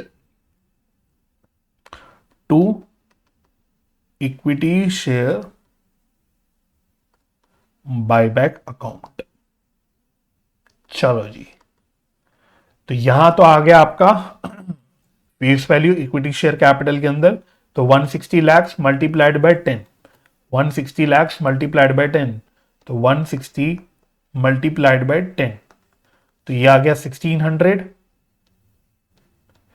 कितने रुपए का प्रीमियम है, सेम वही 10 रुपए का ही प्रीमियम है ऑन बायबैक, तो प्रीमियम भी इतना ही आ गया 1600। तो टोटल अमाउंट ड्यू कितना हो गया दोनों मिला के, 3200 रुपीज हमारा ड्यू हो गया। यहां तक ओके हो गया। Being amount due, same being amount due on buyback, और फिर इस अमाउंट को भी पे कर दो, equity share buyback account debit to bank account, equity share buyback account debit to bank account. ठीक है, तो ये कितना अमाउंट पे करना है हमको, 3200 पे कर दो, डन। ये भी एंट्री हो गई। अब नेक्स्ट एंट्री, सीआरआर बनाना है और प्रीमियम राइट ऑफ करना है। अब बस दोनों करते वक्त ध्यान रखना, सीआरआर जब बनेगा तो बायबैक की वजह से जो हुआ वो भी बनेगा, और रिडेम्पशन ऑफ प्रेफरेंस शेयर्स की वजह से जो हुआ वो भी बनेगा। सिमिलरली जब प्रीमियम राइट ऑफ करेंगे तो प्रीमियम ऑन रिडेम्पशन है वो भी राइट ऑफ होगा, और प्रीमियम ऑन बायबैक है वो भी राइट ऑफ होगा। ठीक है, तो सबसे पहले मैं सीआरआर कैलकुलेट कर लेता हूं, सीआरआर कैलकुलेट कर लेता हूं। तो देखो, क्या हमने इस सवाल में कोई भी नए शेयर्स इशू करे, द आंसर इज नो। कोई भी नए शेयर्स यहां पे इशू नहीं हुए। तो अब आपको बस सीधा सीधा देखना है कि कितनी फेस वैल्यू के शेयर्स बायबैक हो रहे हैं, कितनी फेस वैल्यू के शेयर्स रिडीम हो रहे हैं। तो मैं यहां पे साफ साफ करके दिखा देता हूं ताकि बाद में आपको कभी भी प्रॉब्लम ना फील हो। Face value of preference shares redeemed, ये भी जाएगा सीआरआर में, plus face value of equity shares bought back. और दिमाग नहीं लगाना, एंट्री में देख लो, सब कुछ एंट्री में ऑलरेडी आ रहा है। देखो प्रेफरेंस शेयर कैपिटल अकाउंट में आपने कितना डेबिट करा, ये फेस वैल्यू ही करा होगा, तो ये 5000 आ गया। सिमिलरली बायबैक में देखो, इक्विटी शेयर कैपिटल अकाउंट में हमने कितना डेबिट करा, 1600 करा, तो ये एज इट इज 1600 आ जाएगा। तो टोटल अमाउंट कितना हो गया, 6600 लैक्स। मुझे बताओ सीआरआर के अमाउंट में कोई प्रॉब्लम तो नहीं, सीआरआर क्लियर हो गया, कोई इशू नहीं सीआरआर। अब सीआरआर बनता है फ्री रिजर्व से, चेक कर लो भाई फ्री रिजर्व्स के नाम पे। मैंने बोला आप कैसे भी फ्री रिजर्व्स यूज कर लो, लेकिन आईसीआई जनरली क्या करता है, पहले रिजर्व्स यूज करता है फिर पीएनएल अकाउंट यूज करता है। आप कैसे भी कर सकते हो। तो हमें कितने रुपए का बनाना है सीआरआर, हमें 6600 का बनाना है। तो मतलब सिंपल दिख रहा है कि भाई मेरे जनरल रिजर्व में सफिशिएंट अमाउंट है 12000। तो आप सीधा सीधा सारा का सारा सीआरआर जनरल रिजर्व से बना सकते हो। तो इसकी एंट्री हो जाएगी general reserve account debit to CRR account 6600। तो लो जी, सीआरआर बन गया। सर क्या दोनों सीआरआर की अलग एंट्री भी कर सकते हैं? बिल्कुल कर सकते हो। आप ये 5000 और 1600 की सेपरेट एंट्री भी करके दिखा सकते हो, बिल्कुल ओके है, ठीक है, कोई प्रॉब्लम नहीं है। बल्कि मैं श्योर नहीं हूं, आई थिंक आईसीआई के सजेस्टेड आंसर में उन्होंने सीआरआर की सेपरेट एंट्री ही करी होगी, या नहीं भी करी तो भी आप कर सकते हो, कोई दिक्कत नहीं है। मर्ज कर सकते हो आप, अलग अलग भी कर सकते हो, ठीक है ना। अच्छा, इसी तरह से अगला है प्रीमियम राइट ऑफ करने की एंट्री। तो देखो हमें टोटल कितना प्रीमियम राइट ऑफ करना है, यहां से देखते चलो। 1600 का प्रीमियम ऑन बायबैक है और 500 रुपए का प्रीमियम ऑन रिडेम्पशन है। तो टोटल 1600 और 500 हो गया 2100। कितना हो गया सर? 2100। प्रीमियम राइट ऑफ करते वक्त पहले क्या यूज करना है? Securities premium. तो चेक कर लो, हमें 2100 रुपए राइट ऑफ करने हैं, तो सिक्योरिटीज प्रीमियम तो 1600 ही अवेलेबल है। सिक्योरिटीज प्रीमियम तो 1600 ही अवेलेबल है। तो जितना सिक्योरिटीज प्रीमियम में अवेलेबल है उतना तो आप सिक्योरिटीज प्रीमियम से कर लोगे, बाकी अमाउंट आप फ्री रिजर्व से कर लोगे, सिंपल। तो आओ, सिक्योरिटीज प्रीमियम अकाउंट डेबिट 1600, ठीक है। बाकी 500 जो बच गए वो कहां से राइट ऑफ कर लोगे? फ्री रिजर्व से। फ्री रिजर्व बोले तो जनरल रिजर्व। तो यहां पे भी आप पीएनएल अकाउंट यूज कर सकते हो, ठीक है ना। General reserve 500। तो एक आ गया premium on redemption of preference shares, ठीक है। एक आ गया premium on buyback, premium on buyback. तो ये है 1600, ये है 500, डन हो गया। तो अब जाके आपकी एंट्रीज खत्म हो गई। यहां पे भी वही बात, आप प्रीमियम को राइट ऑफ करने की अलग अलग एंट्रीज कर सकते हो, ठीक है। मैंने एक साथ कर ली।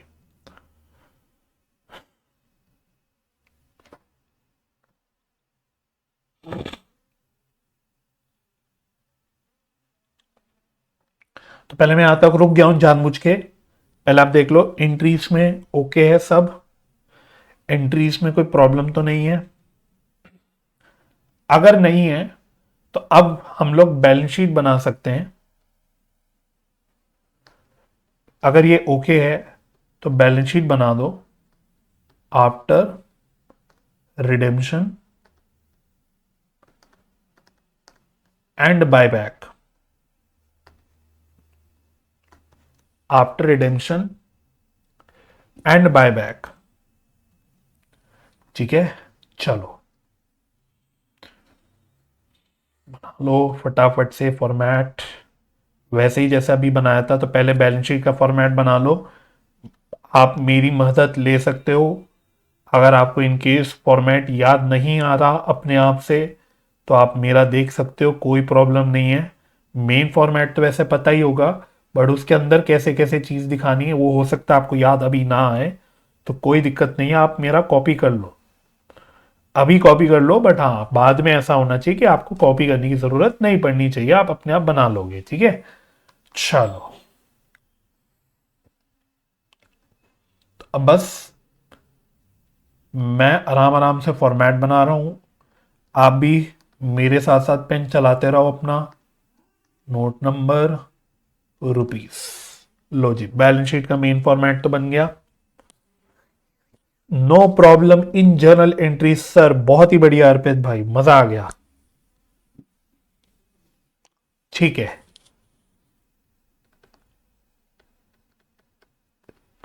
तो अब आओ balance sheet, equity and liabilities. सबसे पहले इसमें आता है सबसे पहले share holders funds, share holders funds. इसमें सबसे पहले लिखना शेयर कैपिटल। तो शेयर कैपिटल का हमेशा नोट बनाना ही मान के चलो। इसी तरह से B, reserves and surplus,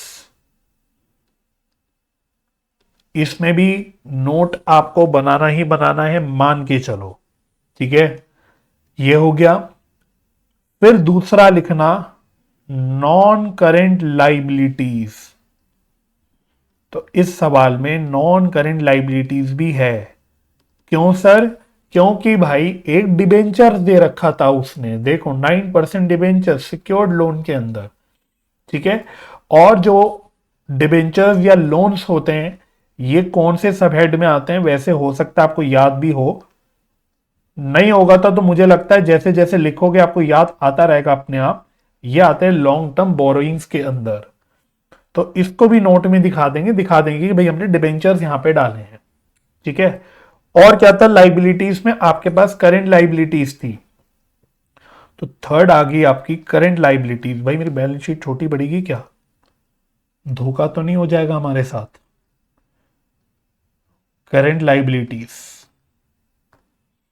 current liabilities में एक दे रखा है ट्रेड पेबल्स,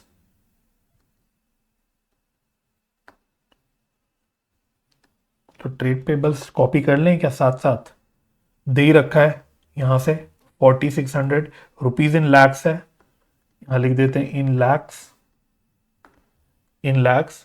तो ट्रेड पेबल्स आपके हैं कितने, 4600 के, और सन्ड्री प्रोविजंस भी दे रखे थे 2000, तो मैं यहीं पे लिख देता हूं 4600। और जो सन्ड्री प्रोविजंस है ना वो आता है कौन से सब हेड में, उसका नाम होता है शॉर्ट टर्म प्रोविजंस, सॉरी 2000। इसकी कोई नोट वगैरह बनाने की जरूरत नहीं है, that's it, liability side done. फिर आ जाओ एसेट साइड पे, इसमें सबसे पहले आता है non current assets, non current assets. तो नॉन करेंट एसेट्स में क्या है, तो नॉन करेंट एसेट्स में अगेन एक तो फिक्स्ड एसेट है 28,000, तो ये पीपीई में लिख दो, पीपीई, ठीक है। नोट बनाने की जरूरत नहीं, ऐसे लिख दो पीपीई कितना है 28,000 है, तो मैं डायरेक्टली लिख रहा हूं 28,000। अच्छा, इन्वेस्टमेंट भी बच्चों नॉन करेंट इन्वेस्टमेंट होती है तो नॉन करेंट एसेट के अंदर ही आता है, बट वो हमने ऑलरेडी बेच दी, just like in the previous question, सारी इन्वेस्टमेंट बिक गई, तो अब ये बैलेंस शीट में नहीं आएगी। डन हो गया। अब बच गया आपका सिर्फ करेंट एसेट्स, तो सेकंड आ गया आपका करेंट एसेट्स, ठीक है, इसको ए करके लिख देना। करंट एसेट्स में क्या क्या आएगा, क्या क्या दे रखा है, तो एक ट्रेड पेबल्स दे रखा था, सॉरी एक ट्रेड अदर करंट एसेट दे रखा कैश एट बैंक, लो जी है ही दो चीजें, मैं सोचा ट्रेड रिसीवेबल्स भी होगा वो भी डाल देंगे, बट है ही नहीं तो छोड़ो। एक आ रहा है cash and cash equivalent, cash and cash equivalent, note number 4 में इसको दिखा देंगे। और दूसरा आ रहा है आपका अदर करंट एसेट्स, तो इसका हेड का नाम ही होता है, सब हेड का, सॉरी, अदर करंट एसेट्स। तो इसमें तो कोई दिक्कत नहीं, अदर करंट एसेट्स आप डायरेक्टली कॉपी कर लो, कितने हैं 16,500, 16,500 डन। बाकी टोटल आ जाएगा। तो अब सिर्फ आपके चारों नोट्स जो है वो बनाने का काम रह गया, तो यहां तक आप बना लो, मेरे साथ साथ बना ही रहे होगे मुझे लग रहा है। और फिर हम लोग नोट्स टू अकाउंट्स भी फटाफट से कर लेते हैं, नोट्स टू अकाउंट्स, ठीक है, रुपीज इन लैक्स में यही लिख देता हूं। चलो, नोट नंबर 1 है आपका शेयर कैपिटल, शेयर कैपिटल। तो शेयर कैपिटल, आओ इधर आओ, शेयर कैपिटल में एक इक्विटी शेयर्स थे, लेकिन उसमें से कुछ शेयर्स बायबैक हो गए थे, बेसिकली 16 लाख शेयर्स थे, उसमें से 160 शेयर्स जो हैं वो बायबैक हो गए थे, और प्रेफरेंस शेयर्स जो थे वो तो सारे के सारे रिडीम हो गए। तो अब सिर्फ शेयर कैपिटल में क्या आएगा, इक्विटी शेयर्स आएगा। तो जैसे हमने पिछले क्वेश्चन में लिखा था बिल्कुल ऐसे लिख देते हैं, authorised, issued and subscribed capital, क्योंकि जो आपका शेड्यूल 3 होता है वो आपको बोलता है कि आपको प्रॉपर इस तरह से नोट्स टू अकाउंट्स में शेयर कैपिटल का डिस्क्लोजर करना है। वो आप फाइनेंशियल स्टेटमेंट्स जो आपका है, जो चैप्टर है, उसमें पढ़ोगे कि आपको कैसे डिस्क्लोजर करना होता है। फिलहाल इतना लिख लो। तो कितने शेयर्स हैं देखो, 1600 लाख थे, उसमें से 160 कम हो गए, तो 1440 बचे, 1440, तो 1440 lakhs equity shares of ₹10 each, आगे आप फुल्ली पेड भी लिख सकते हो। तो कितना हो गया ये 14,400, दैट्स इट भाई, यही टोटल हो गया शेयर कैपिटल का 14,400। प्रेफरेंस शेयर तो रिडीम हो गए सारे, तो वो नहीं आएंगे, सिर्फ यही आएंगे। तो 14,400 डन हो गया, कोई दिक्कत नहीं हमको इसमें, बढ़े आगे। चलो, नोट नंबर 2 है आपका रिजर्व्स एंड सरप्लस। ये भी आपको बहुत ध्यान से बनाना होता है, मतलब ये पहले 2 नोट है, इस पे आपको बहुत केयरफुली काम करना है। बाकी नोट्स तो फिर भी डायरेक्ट से ही होते हैं मोर और लेस, लेकिन इन दोनों नोट्स में गलती होने का स्कोप ज्यादा होता है, आप कोई चीज मिस कर सकते हो, इसलिए ध्यान से करना है, ठीक है ना। तो देखो, रिजर्व्स एंड सरप्लस उसने यहां पे दे रखा था। अब जरा पॉइंट देखो, जो मैंने आपको बोला था, कैपिटल रिडेम्पशन रिजर्व क्वेश्चन ने ऑलरेडी 2000 लाख दे रखा था। यहां पे जो बच्चे फंसते हैं वो ये पॉइंट पे फंसते हैं कि जब मैंने सीआरआर की एंट्री करी थी, मैंने सीआरआर बोला था 6600 लाख हमें बनाना है। कुछ बच्चों के दिमाग में ये पॉइंट आ जाता है कि सर देखो ना, क्वेश्चन में सीआरआर ऑलरेडी दे रखा है, क्वेश्चन में 2000 का सीआरआर ऑलरेडी दे रखा है, तो सर हम पूरा 6600 का क्यों बनाएं, इसमें से 2000 का सीआरआर तो ऑलरेडी आ रहा है ना, तो सर आप तो बैलेंस 4600 का सीआरआर बनाओ। तो बच्चों का ये पॉइंट आता है, बट ये पॉइंट भाई गलत है, ठीक है ना। जितनी बार रिडेम्पशन होता है या जितनी बार बायबैक होता है, आपको उस पर उतना सीआरआर नए सिरे से बनाना होता है। जो पुराना सीआरआर ऑलरेडी बना हुआ है, वो हो सकता है पहले कभी आपने कोई और रिडेम्पशन या कोई और बायबैक करा होगा तो उसका बना हुआ होगा, वो पुरानी रिडेम्पशन या पुरानी बायबैक का बना है। आपको कंपनीज एक्ट के तहत जितनी बार रिडेम्पशन या बायबैक कर रहे हो, उतनी बार आपको अपना सीआरआर नए सिरे से क्रिएट करना है। बात क्लियर हो गई। तो पुराना सीआरआर था, वेल एंड गुड, हो सकता है वो भाई पुरानी कोई रिडेम्पशन या बायबैक की वजह से बना होगा, हमें कोई मतलब नहीं, हमें तो नया सीआरआर बनाना है। तो अल्टीमेटली देखो पॉइंट क्या हो गया, सबसे पहले कैपिटल रिडेम्पशन रिजर्व ही दे रखा है, तो वही लिख देते हैं कैपिटल रिडेम्पशन रिजर्व।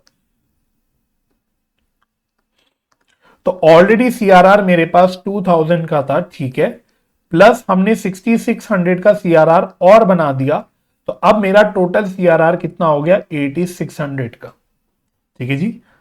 अच्छा, उसके बाद सिक्योरिटीज प्रीमियम, देखो सिक्योरिटीज प्रीमियम हमने पूरा राइट ऑफ कर दिया था, पूरा यूज हो गया था। जब हमने राइट ऑफ करा था प्रीमियम, तो पूरा सिक्योरिटीज प्रीमियम जो था 1600 का, हमने पूरा का पूरा यूज कर दिया था। तो सिक्योरिटीज प्रीमियम में 0, अब है ही नहीं तो लिखूंगा नहीं, फालतू में नहीं लिखूंगा, लिखने को लिख सकता हूं, चलो लिख लेते, छोड़ो लिख लो भाई। बाद में ऐसा ना हो कि जब आप खुद से बहुत महीने बाद, जब एग्जाम से पहले मानो रिवाइज कर रहे होगे, तब आप अटक जाओ कि सर सिक्योरिटीज प्रीमियम कहां गया, वो भी तो आएगा। तो लिख ही लो जस्ट इन केस बाद में कोई प्रॉब्लम ना हो। 1600 का था, उसमें से पूरा 1600 यूज हो गया, 0। फिर अगला क्या है, जनरल रिजर्व।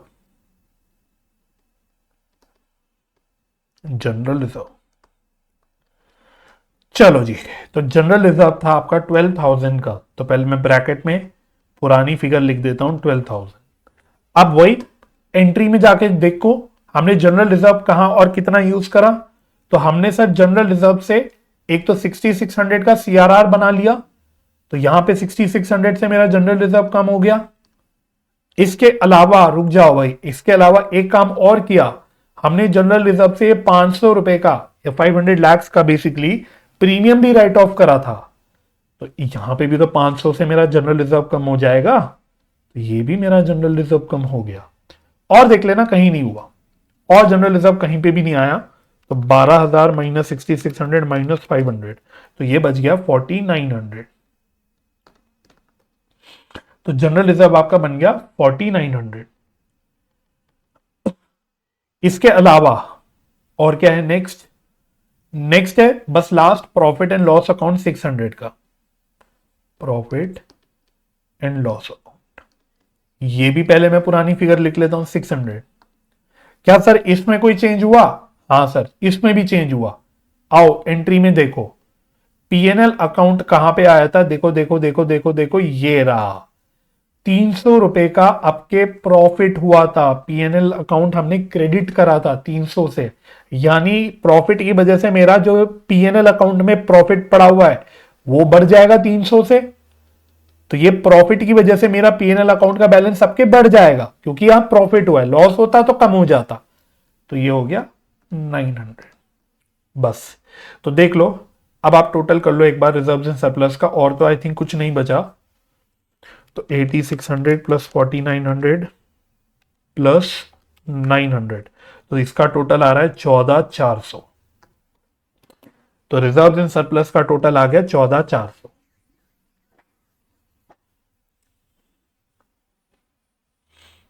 डन हो गया, ठीक है, ये हो गया। तो इसको भी पुट कर लो यहां पे। तो इत्तेफाक से सेम सेम आ रहा है भाई, इत्तेफाक से शेयर कैपिटल और रिजर्व्स एंड सरप्लस का टोटल सेम आ रहा है, वो जस्ट कोइंसिडेंस है, ठीक है, उसके में अपनी कोई साइंस मत घुसा देना, right, this is just a coincidence कि दोनों का एग्जैक्ट सेम अमाउंट आ रहा है। अच्छा, तीसरा नोट है लॉन्ग टर्म बोरिंग्स का, तो थर्ड नोट बना लेते हैं, लॉन्ग टर्म बोरिंग।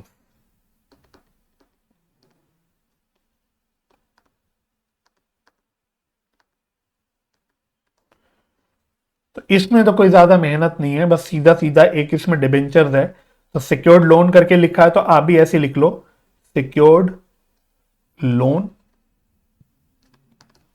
इसमें डिबेंचर्स कितने हैं, 9% डिबेंचर्स 10,000 के, 9% डिबेंचर्स 10,000, दैट्स इट। तो लॉन्ग टर्म बोरिंग्स में तो बस यही है, तो बस ये लिख के इसको भी यहां पे पुट कर देते हैं। तो वैसे देखो लाइबिलिटी साइड पूरी हो गई, टोटल कर सकते हैं, बट सारा काम आप खत्म करके एक साथ ही टोटल करेंगे, एक साथ ही बैलेंस शीट हम मैच कराएंगे। तो लास्ट फोर्थ आपका जो है that is cash and cash equivalents.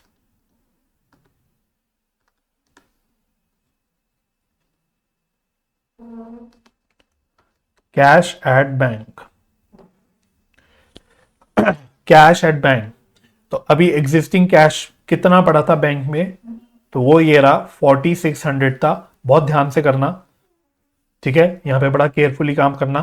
तो पहले मैं पुराना बैलेंस लिख रहा हूं 4600। अब अपनी एंट्रीज में देखो बैंक में कहां कहां चेंज आया। फर्स्ट एंट्री से देखो, तो सबसे पहले तो 5000 लाख रुपीस बैंक में आए थे जब इन्वेस्टमेंट बेचे थे, तो यहां पे मेरा 5000 से बढ़ जाएगा बैंक, तो प्लस 5000। उसके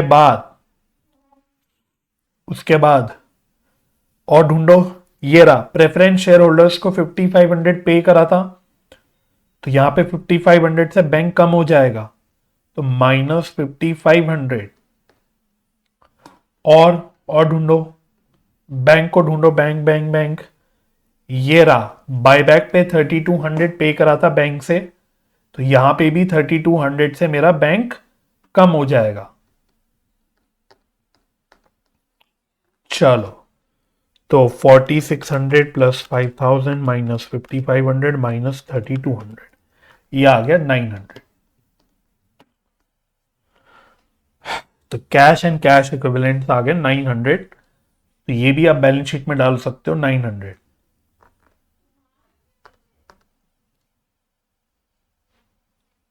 चलो, तो टोटल कर लो, 14400 प्लस 14400 प्लस 10,000 प्लस 4600 प्लस 2000, तो लाइबिलिटी का टोटल आ रहा है 45,400। एसेट साइड देख लो 28,000 प्लस 900 प्लस 16,500, तो इसका भी टोटल एकदम सेम आ रहा है 45,400। तो बैलेंस शीट देखो आपकी मैच हो गई, बैलेंस शीट आपकी मैच हो गई।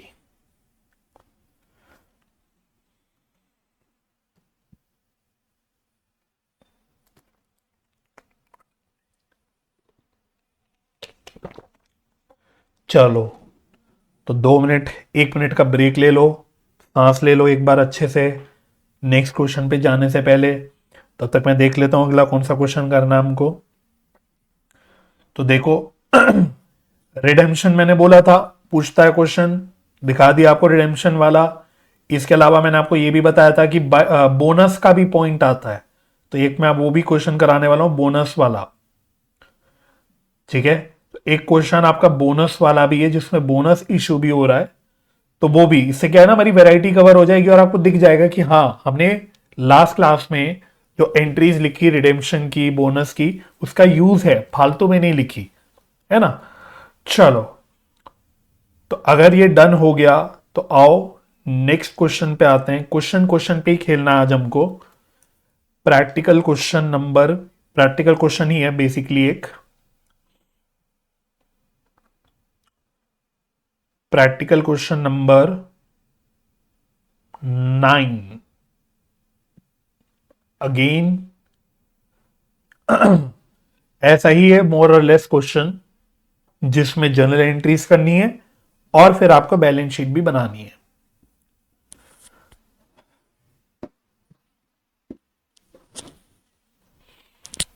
चलो प्रैक्टिकल क्वेश्चन नंबर 9।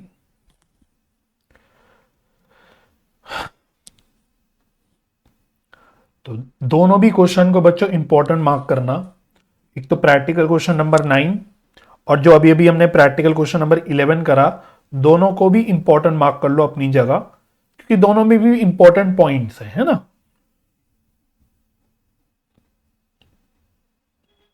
चलो तो ये भी पढ़ते हैं क्या कहता है। KG limited furnishes the following balance sheet as at 31st March 2021।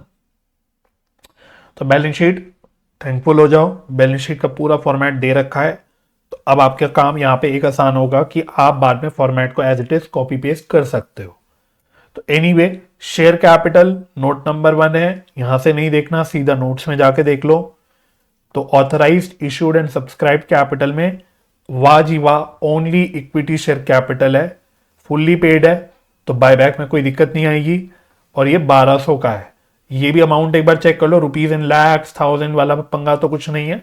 तो क्वेश्चन वाले ने तो नहीं दे रखा कि रुपीज इन थाउजेंड या लैक्स, तो यहाँ पे भी एक और काम आसान हो गया।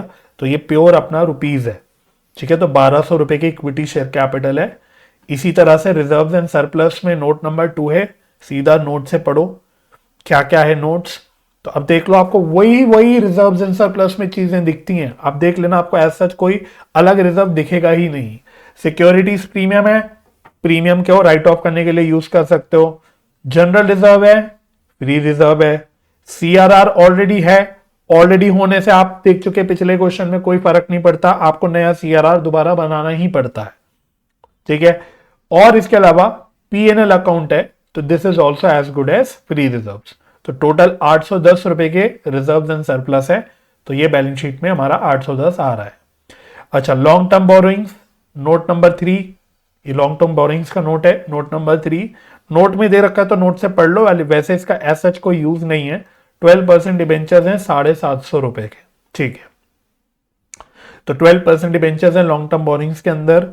फिर करंट लाइबिलिटीज के अंदर ट्रेड पेबल्स है, अदर करंट लाइबिलिटीज है, नो नोट। तो बैलेंस शीट का टोटल ये है। एसेट साइड में प्रॉपर्टी प्लांट एंड इक्विपमेंट है, नोट नंबर 4 देख लो, नोट नंबर 4। तो इसमें लैंड एंड बिल्डिंग है और प्लांट एंड मशीनरी है, टोटल 2026 होने दो, एज सच आपको कोई मतलब नहीं कि भाई इसमें क्या है। तो एज इट इज आपका ये 2026 का प्रॉपर्टी प्लांट एंड इक्विपमेंट आ रहा है। नॉन करंट इन्वेस्टमेंट 74 के हैं, इन्वेंट्री 600 है, ट्रेड रिसीवेबल्स 260 है, और कैश एंड कैश इक्विवेलेंट्स आपके 740 रुपीज के हैं, ठीक है। इसके अलावा बैलेंस शीट तो पूरी पढ़ ली, अब नीचे देखते हैं क्या क्या कह रहा है। On 1st April 2021, the company announced the buyback of 25% of its equity shares at rupees 15 per share। तो वही बात है, नंबर ऑफ शेयर्स क्या क्वेश्चन ने बता रखे थे? नहीं बता रखे थे। 10 रुपए पर शेयर था, टोटल 1200 था, तो नंबर ऑफ शेयर्स इसका मतलब 120 होंगे। तो नंबर ऑफ शेयर्स कितने हैं? 120 है। तो मैं यहां पे लिख लेता हूं, तो नंबर ऑफ शेयर्स 120 है। हमने इसका 25% बायबैक करना है, इंटू 25%, सीधा सीधा 1/4 ये आ गया 30। तो 30 शेयर्स बायबैक हो रहे हैं। कितने? 30 शेयर्स। और बायबैक प्राइस कितना है? 15 रुपीज है। तो ये भी यहीं पे ब्रेकअप कर देते हैं। तो 15 रुपीज बायबैक प्राइस है। तो 10 रुपए की फेस वैल्यू, 5 रुपए का प्रीमियम। 10 रुपीज की फेस वैल्यू, 5 रुपीज का प्रीमियम। अच्छा, for this purpose it sold all of its investments for ₹75 lakh. इसका मतलब बच्चों लैक्स यहां पढ़ के मुझे एक बात समझ में आई, क्वेश्चन वाली की मिस्टेक है कि उसने मेंशन नहीं करा, ये सब रुपीज इन लैक्स है भाई, दिस इज इन लैक्स। तो ये क्वेश्चन वाली की एक और गलती है। वैसे उसको ये चीजें खुद लिखनी चाहिए, क्योंकि आप अपने आंसर में नहीं लिखोगे तो आपके नंबर तो इंस्टीट्यूट खुल के काटेगा, लेकिन उनके बुक में, उनके स्टडी मैट में गलती खुद है, बट उनको कोई करेक्ट करने वाला ना तो है, ना तो वो अपने आप को करेक्ट करते हैं। बट जो भी है, ये क्वेश्चन वाली की मिस्टेक है। क्वेश्चन पढ़ते पढ़ते मुझे क्लिक करा ये कि भाई लैक्स में होना चाहिए, बिकॉज उसने यहाँ पे नीचे बोला है ₹75 लाख। तो इसका मतलब जो मैंने यहाँ पे कैलकुलेशन करी थी, ये 30 लाख शेयर्स हो गए। ये 30 लाख शेयर्स हो गए। तो ये थोड़ा सा आपको चेक करना पड़ेगा। बाकी वही हमने सारी इन्वेस्टमेंट्स बेच दी 75 लाख की। तो सबसे पहली एंट्री तो हम सेल की कर लेंगे। तो आई थिंक इस पॉइंट में तो कोई प्रॉब्लम नहीं, फर्स्ट पैरा में कोई दिक्कत नहीं, क्योंकि हम ऑलरेडी 1-2 बार कर चुके हैं। अब दूसरा पैरा पढ़ते हैं। ये है इंपॉर्टेंट नया पॉइंट, मतलब है बड़ा सिंपल ये भी। On 5th April 2021 the company achieved the target of buyback. भाई एक बात का ध्यान रखना, जब क्वेश्चन वाला आपको डेट्स खेल के बताता है ना, तो अब आपको जनरल एंट्रीज में डेट्स भी डालनी है, उसके भी मार्क्स होते हैं। तो क्योंकि इस क्वेश्चन में वो डेट्स के साथ इंफॉर्मेशन दे रहा है, अभी तक जितने क्वेश्चन करे वहां पे वो डेट्स एग्जैक्टली नहीं बताता था कि भाई कौन सी डेट को बायबैक हुआ, कौन सी डेट को पूरा हुआ बायबैक वगैरह वगैरह, तो हम डेट्स को इग्नोर करते थे। बट इस क्वेश्चन में वो डेट्स भी बता रहा है, तो अब हमें डेट्स पे भी थोड़ा सा ध्यान देना पड़ेगा। Anyway, on 5th April the company achieve the target of buyback. और फिर on 30th April the company issued 1 fully paid up equity shares of ₹10 by way of bonus for every 4 equity shares held by the equity shareholders। तो simply speaking हमने एक bonus issue करा, और जो bonus का उसने रेशियो बता रखा है दैट इज 1:, कितना? 4। 1:4, यानी हर 4 शेयर्स के बदले हमने 1 शेयर बोनस इशू करा। यह बोनस का रेशियो होगा। तो नंबर ऑफ बोनस शेयर्स मैं बाद में कैलकुलेट कर लूंगा, कोई प्रॉब्लम नहीं, हो जाएगा। रिक्वायरमेंट देख लो, pass necessary journal entries for the above transactions, prepare balance sheet of KG limited after bonus issue of the shares. बोले तो बायबैक और बोनस होने के बाद आप ऐसा मान सकते हो कि 30th अप्रैल को आप फिर से बैलेंस शीट बना के दिखानी है। चलो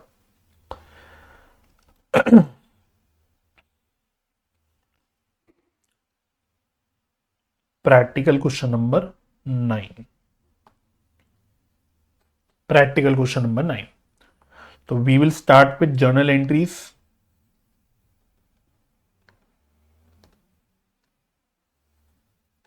जर्नल एंट्रीज, तो पहली एंट्री इन्वेस्टमेंट बेचने की डेट्स के साथ, ध्यान से।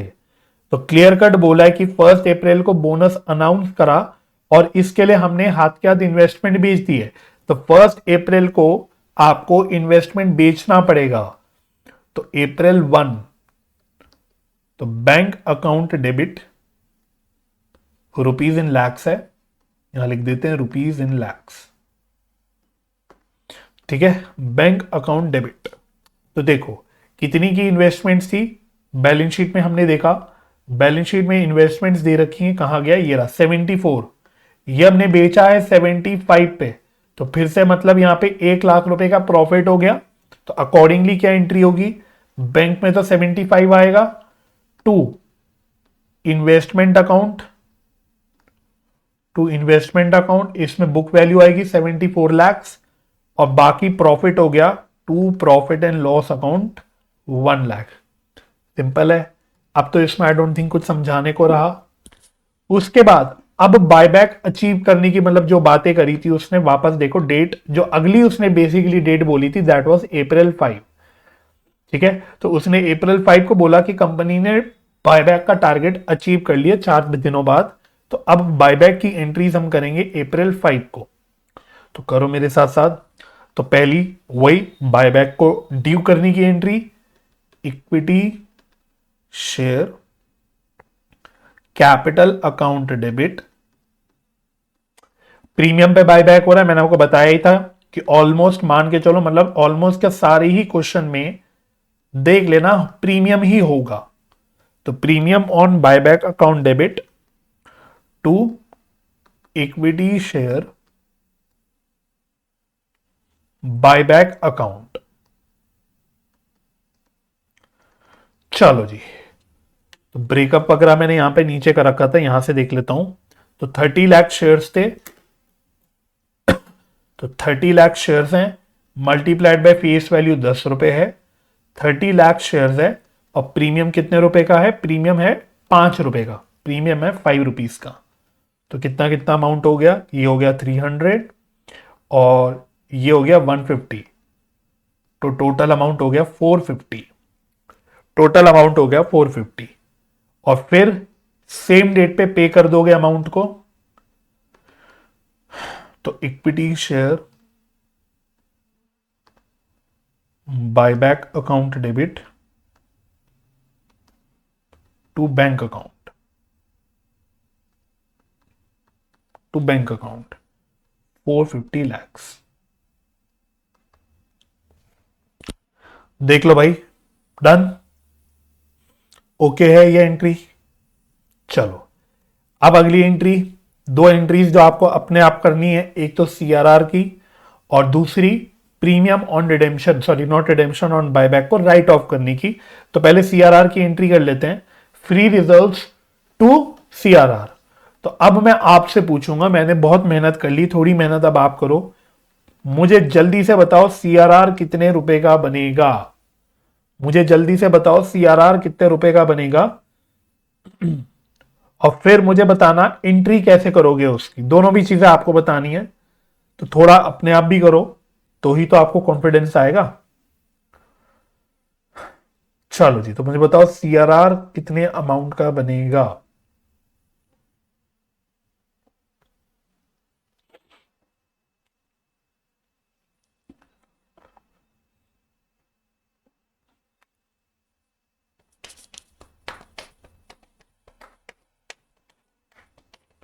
वेरी गुड, बिल्कुल सही जवाब, करेक्ट बोला। तो करेक्ट आंसर आया अर्पित का 300 लाख, सही। एंट्री भी बता दो अर्पित, मेरे को लगे हाथों। फ्री रिजर्व से बनता है, मैं आपको दिखा देता हूं थोड़ा सा यहां से। फ्री रिजर्व्स आपके पास एक तो जनरल रिजर्व है 265 के, और पीएनएल है 170। हालांकि पीएनएल मैं बताऊं बढ़ भी गया होगा, क्योंकि हमने 1 लाख रुपए के प्रॉफिट पे बेचा है, तो वैसे अब पीएनएल आपका 171 हो गया है। बट एनीवे, एंट्री बताओ मेरे को। वेरी गुड, बिल्कुल सही बताया, परफेक्ट आंसर, करेक्ट। तो general reserve account debit 265, correct. और बैलेंस अमाउंट पीएनएल अकाउंट से, PNL account debit to CRR, तो 300 लाख है, तो बैलेंस कितना बच गया? बेसिकली 35 का। तो करेक्ट आंसर आया, बिल्कुल सही, वेरी गुड। चलो डन। इसी तरह से अगली एंट्री जो आपका प्रीमियम ऑन बायबैक है, उसको राइट ऑफ करने की एंट्री। तो प्रीमियम ऑन बायबैक 150 है, सिक्योरिटीज प्रीमियम कितना पड़ा है हमारे पास? देख लो, सिक्योरिटीज प्रीमियम 175 है। दैट मीन सारा प्रीमियम आपका सिक्योरिटीज प्रीमियम से ही राइट ऑफ हो गया। तो securities premium account debit to premium on buyback account 150।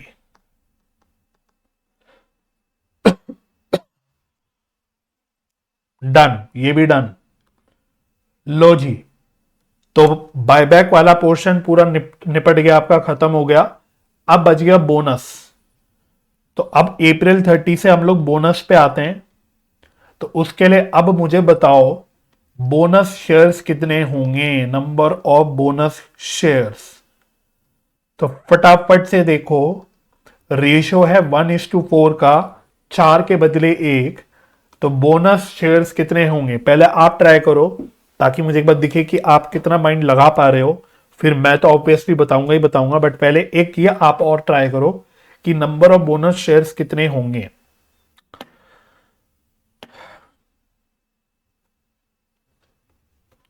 तो नंबर ऑफ बोनस शेयर्स कितने होंगे हमारे?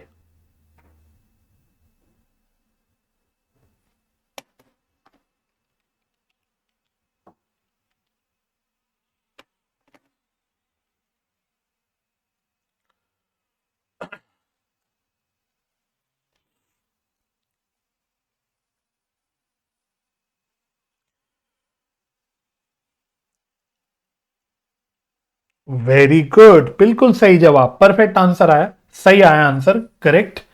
तो हमारे नंबर ऑफ शेयर्स थे 120 टोटल पहले, बायबैक से पहले। इसमें से 30 शेयर्स हमारे बायबैक हो गए। तो अब बेसिकली कितने शेयर्स बच गए हमारे पास? 90 लाख, 90 लाख शेयर्स बच गए, मल्टीप्लाइड बाय 1/4, 4 के बदले 1 बोले तो 1/4। तो बिल्कुल सही आंसर आया 22.5 लाख शेयर्स। ठीक है, तो अब देखो, अगर मैं इसको मल्टीप्लाइड कर दूं ₹10 से, 10 रुपए के शेयर है, तो बेसिकली कितने रुपए का आपको बोनस इशू करना है? 225 लैक्स का, 225 लैक्स का आपको बोनस इशू करना है।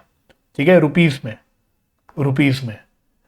अब बोनस की एंट्री क्या है एक बार देखो।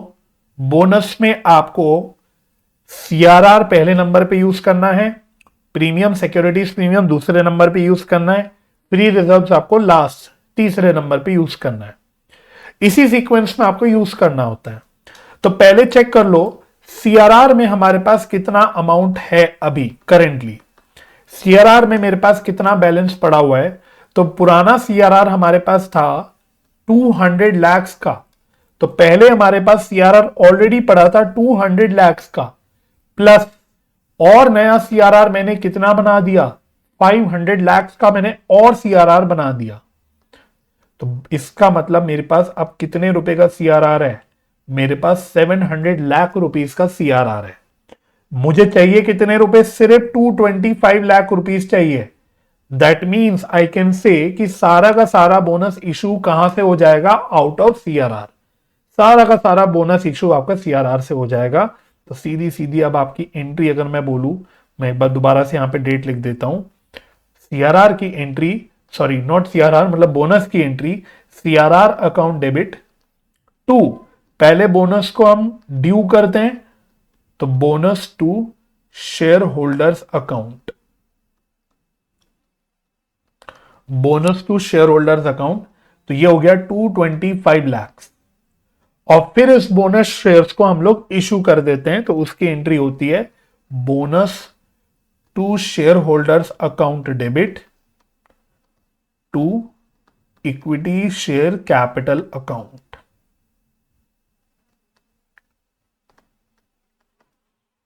$225।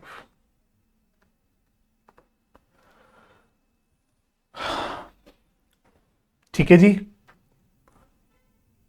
करेक्ट। तो सही है अर्पित, बिल्कुल बढ़िया लॉजिक और कॉन्सेप्ट आप बिल्कुल करेक्ट लगा रहे हो, मजा आ रहा है, बहुत ही बढ़िया। तो अब जाके आपकी जर्नल एंट्रीज वाला पोर्शन कंप्लीट हुआ।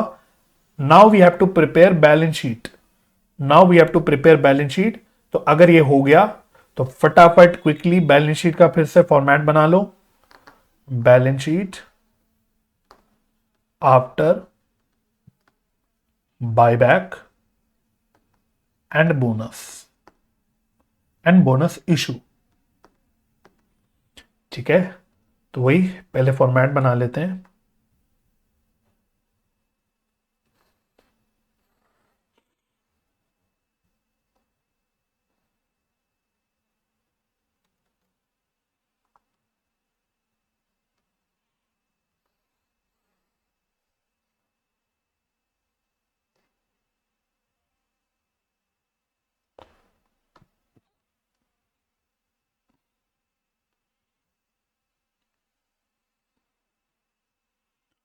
चलो, तो मैं आराम आराम से फॉर्मेट बना रहा हूँ, आप भी साफ साफ आराम आराम से सीधा सीधा एकदम नीट नीट काम करके फॉर्मेट आप ही बनाओ।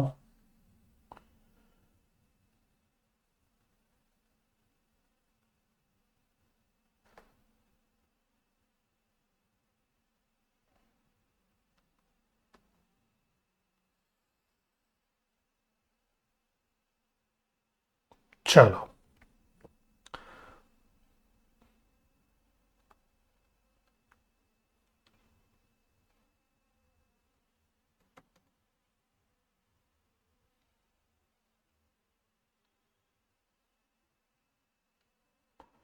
Particulars, note number, 1 minute.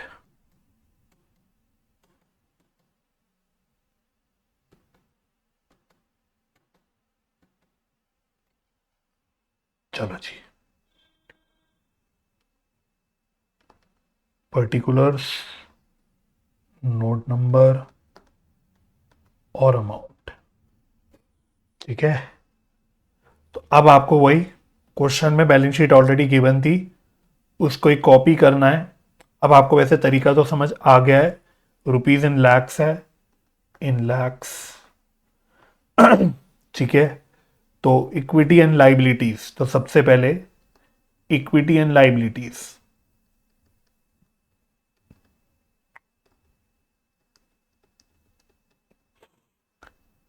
इसमें पहला share capital, sorry share holders funds, उसके अंदर शेयर कैपिटल,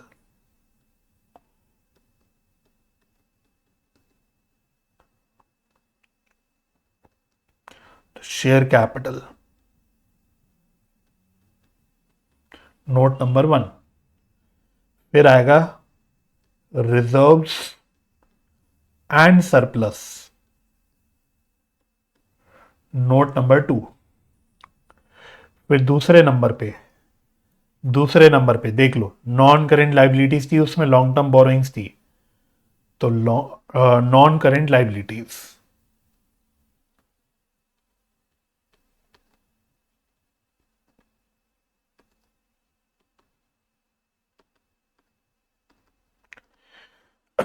इसमें long term borrowings,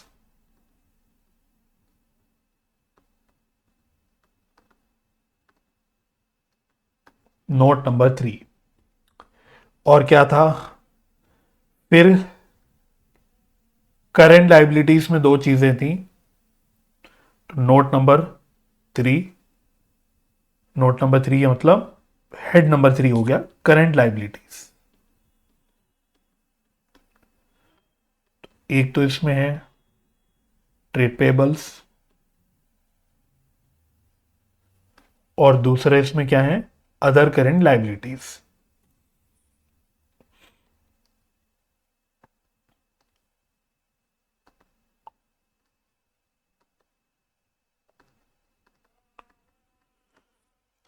note number इसमें कुछ डालना नहीं, अमाउंट नो चेंज, अमाउंट उतना ही है 745 एंड 195, ये एज इट इज आप लिख सकते हो, क्योंकि इसमें कोई चेंज नहीं है, 745 एंड 195। ठीक है, तो ये बैलेंस शीट का टोटल हो जाएगा। फिर आओ एसेट साइड पे, एसेट्स, इसमें सबसे पहले नॉन करेंट एसेट्स,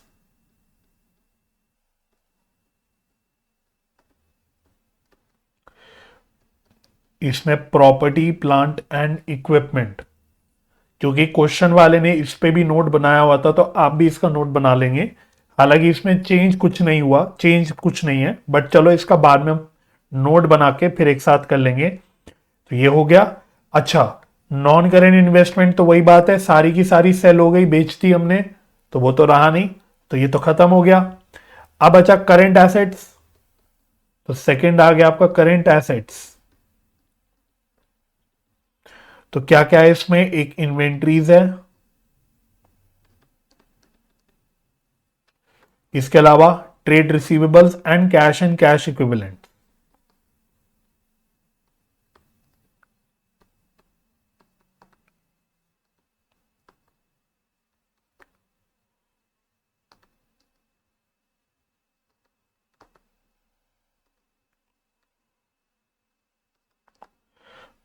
तो कैश एंड कैश इक्विवेलेंट्स का नोट बना लेंगे, note number 5।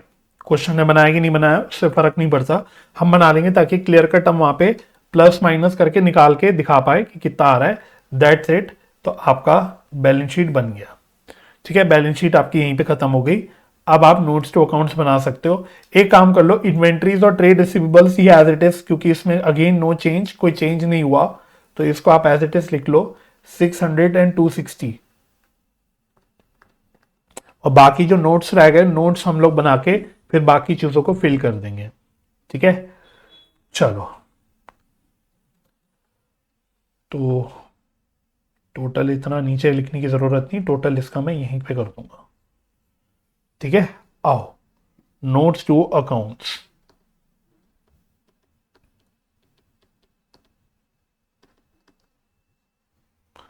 Rupees in lakhs.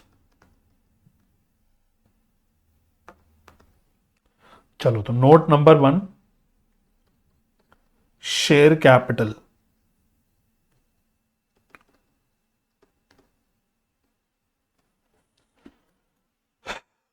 तो क्वेश्चन के नोट्स को देखते रहो। Authorised, issued and subscribed capital, तो लिख लो आप भी, authorised, issued and subscribed capital.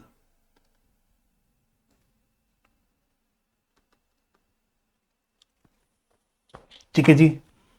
अच्छा, नंबर ऑफ शेयर्स कितने होंगे देख लो भाई, ध्यान से देखना। Number of shares 120 lakh shares थे पहले, 120 लाख शेयर्स, इसमें से 30 बायबैक हो गए थे, तो 90 लाख शेयर्स बचे थे। उस पे 22.5 लाख शेयर्स हमने बोनस इशू कर दिया था। तो अब मेरे नंबर ऑफ शेयर्स कितने हो गए होंगे, प्लस 22.5, 112। तो आप लिखेंगे 112 lakh equity shares of ₹10 each, 1125। अच्छा, शेयर कैपिटल में सॉरी, शेयर कैपिटल में तो और कुछ है नहीं, तो यही आपका फाइनल है 1125। तो इसको हम लोग ऊपर लिख लेते हैं 1125, 1125। ठीक है, उसके बाद reserves and surplus, next note.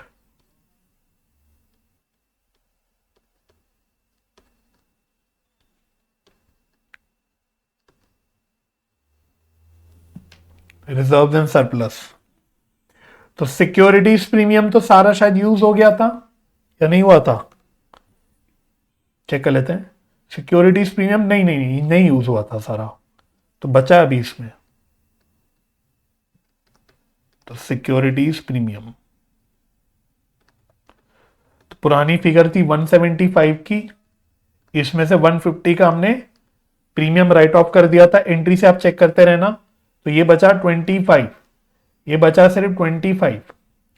उसके बाद नेक्स्ट क्या है, जनरल रिजर्व 265, जनरल रिजर्व 265, इसमें क्या चेंज हुआ, एंट्रीज चेक करो। तो इसमें इसमें ढूंढो ढूंढो ढूंढो ढूंढो, ये रहा जनरल रिजर्व 265 का पूरा यूज हो गया था। लो जी, तो जनरल रिजर्व में तो कुछ बचा ही नहीं, 265 का जनरल रिजर्व पूरा यूज हो गया था जब हमने सीआरआर बनाया था, तो 0 हो गया। नेक्स्ट क्या है, फिर नेक्स्ट है आपका capital redemption reserve, CRR, short में लिख देते हैं सीआरआर। तो सीआरआर ओरिजिनली हमारे पास कितने रुपए का था, सीआरआर 200 का था, 200 प्लस 500 का सीआरआर और बना था, 500 का सीआरआर हमने और बनाया था, देख लो। तो 500 का सीआरआर हमने और बनाया था, ये रहा, सॉरी 300 का और बनाया था, 300 का सीआरआर और बनाया था। तो यहां पे भी एक गलती हो गई थी शायद, मैंने 500 ले लिया था, तो ये 300 का सीआरआर और बना था, तो ये टोटल 500 था। ठीक है, तो टोटल हमने मतलब 300 का सीआरआर और बनाया था, 200 में ऑलरेडी जो था उसमें हमने 300 का सीआरआर और बनाया था। इसमें से कितना सीआरआर हमने यूज कर लिया बोनस के लिए, तो बोनस के लिए इसमें से हमने 225 का सीआरआर यूज कर लिया, तो -225, तो 500 माइनस 225, तो ये बचा 275। तो सीआरआर कितना बचा, 275। फिर आया आपका प्रॉफिट एंड लॉस अकाउंट, तो प्रॉफिट एंड लॉस अकाउंट कितना था हमारे पास 170 का। इसमें एक तो 1 लाख का प्रॉफिट हुआ था जब हमने इन्वेस्टमेंट बेचा था, एंट्री से देखते हुए चलना। तो एक तो ये पीएनएल अकाउंट आया था 1 रुपीज का, मतलब 1 लाख रुपीज का। और कहां पीएनएल अकाउंट यूज हुआ था 35 से पीएनएल अकाउंट कम हो गया था क्योंकि हमने सीआरआर में ट्रांसफर करा था। तो 35 से मेरा ये कम हो गया 35 से मेरा कम हो गया बिकॉज ऑफ सीआरआर। और कहीं profit and loss account use हुआ है क्या, चेक कर लो। नहीं सर, और कहीं profit and loss account use नहीं हुआ। तो बस यही फाइनल हो गया आपका। तो 205 माइनस 1 ये आ रहा है 204, ये आ रहा है 204।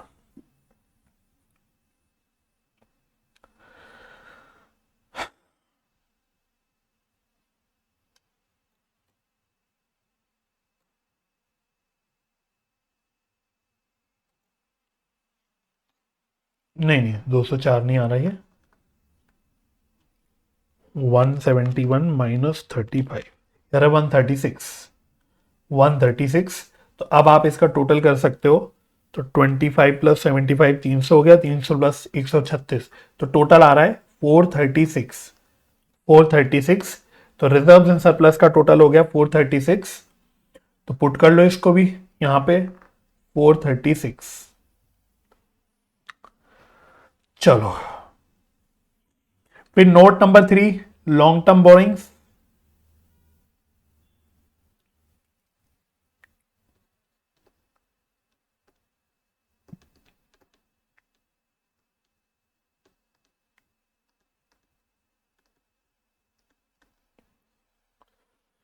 इसमें क्या क्या है, तो लॉन्ग टर्म बोरिंग्स का नोट देखो क्वेश्चन में, बस उसको कॉपी पेस्ट करना है क्योंकि इसमें कोई चेंज नहीं हुआ।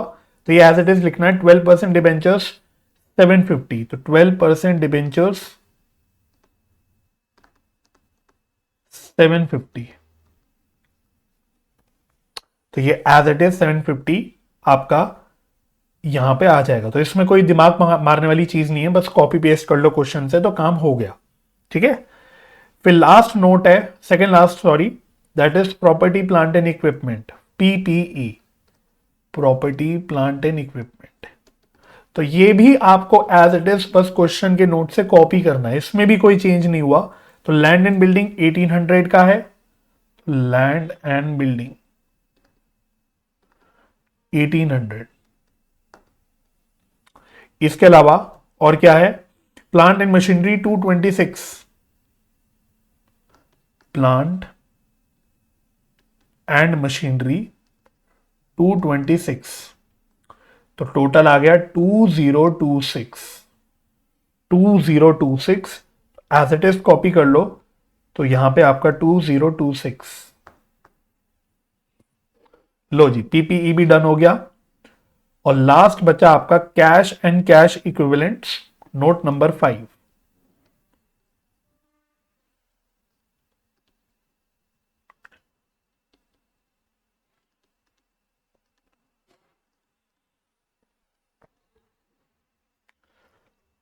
कैश एंड कैश इक्विवेलेंट्स, तो इसमें वही कैश एट बैंक,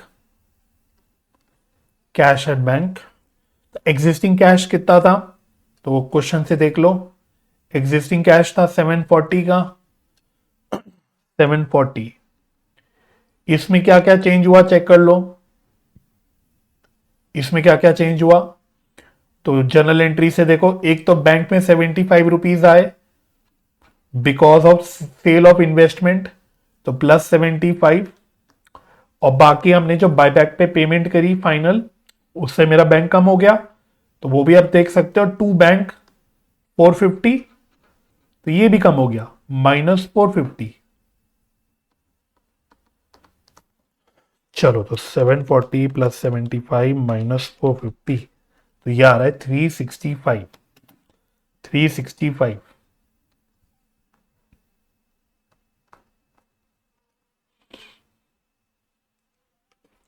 बस पुट कर लो इसको भी, और फिर अब आप अपनी बैलेंस शीट का टोटल चेक कर सकते हो। ठीक है, तो टोटल चेक कर लो, 1125 प्लस 436 प्लस 750 प्लस 745 प्लस 195। तो टोटल आ रहा है 3251 लाइबिलिटी साइड का, 3251। एसेट साइड भी चेक कर लेते हैं, 2026 plus 600 plus 260 plus 365, 3251।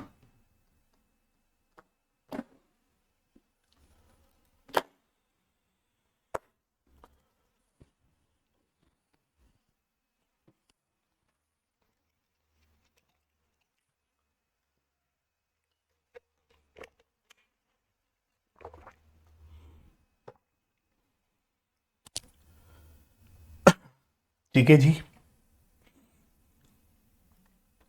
That's it, done हो गया क्वेश्चन। एक क्वेश्चन आपको होमवर्क में भी दे रहा हूं।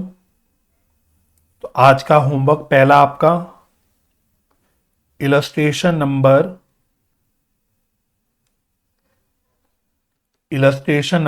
2, इलस्ट्रेशन नंबर 2 आपका होमवर्क है।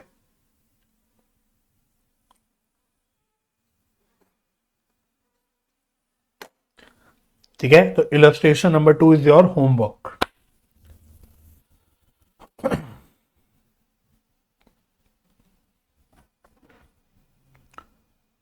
चलो, डन।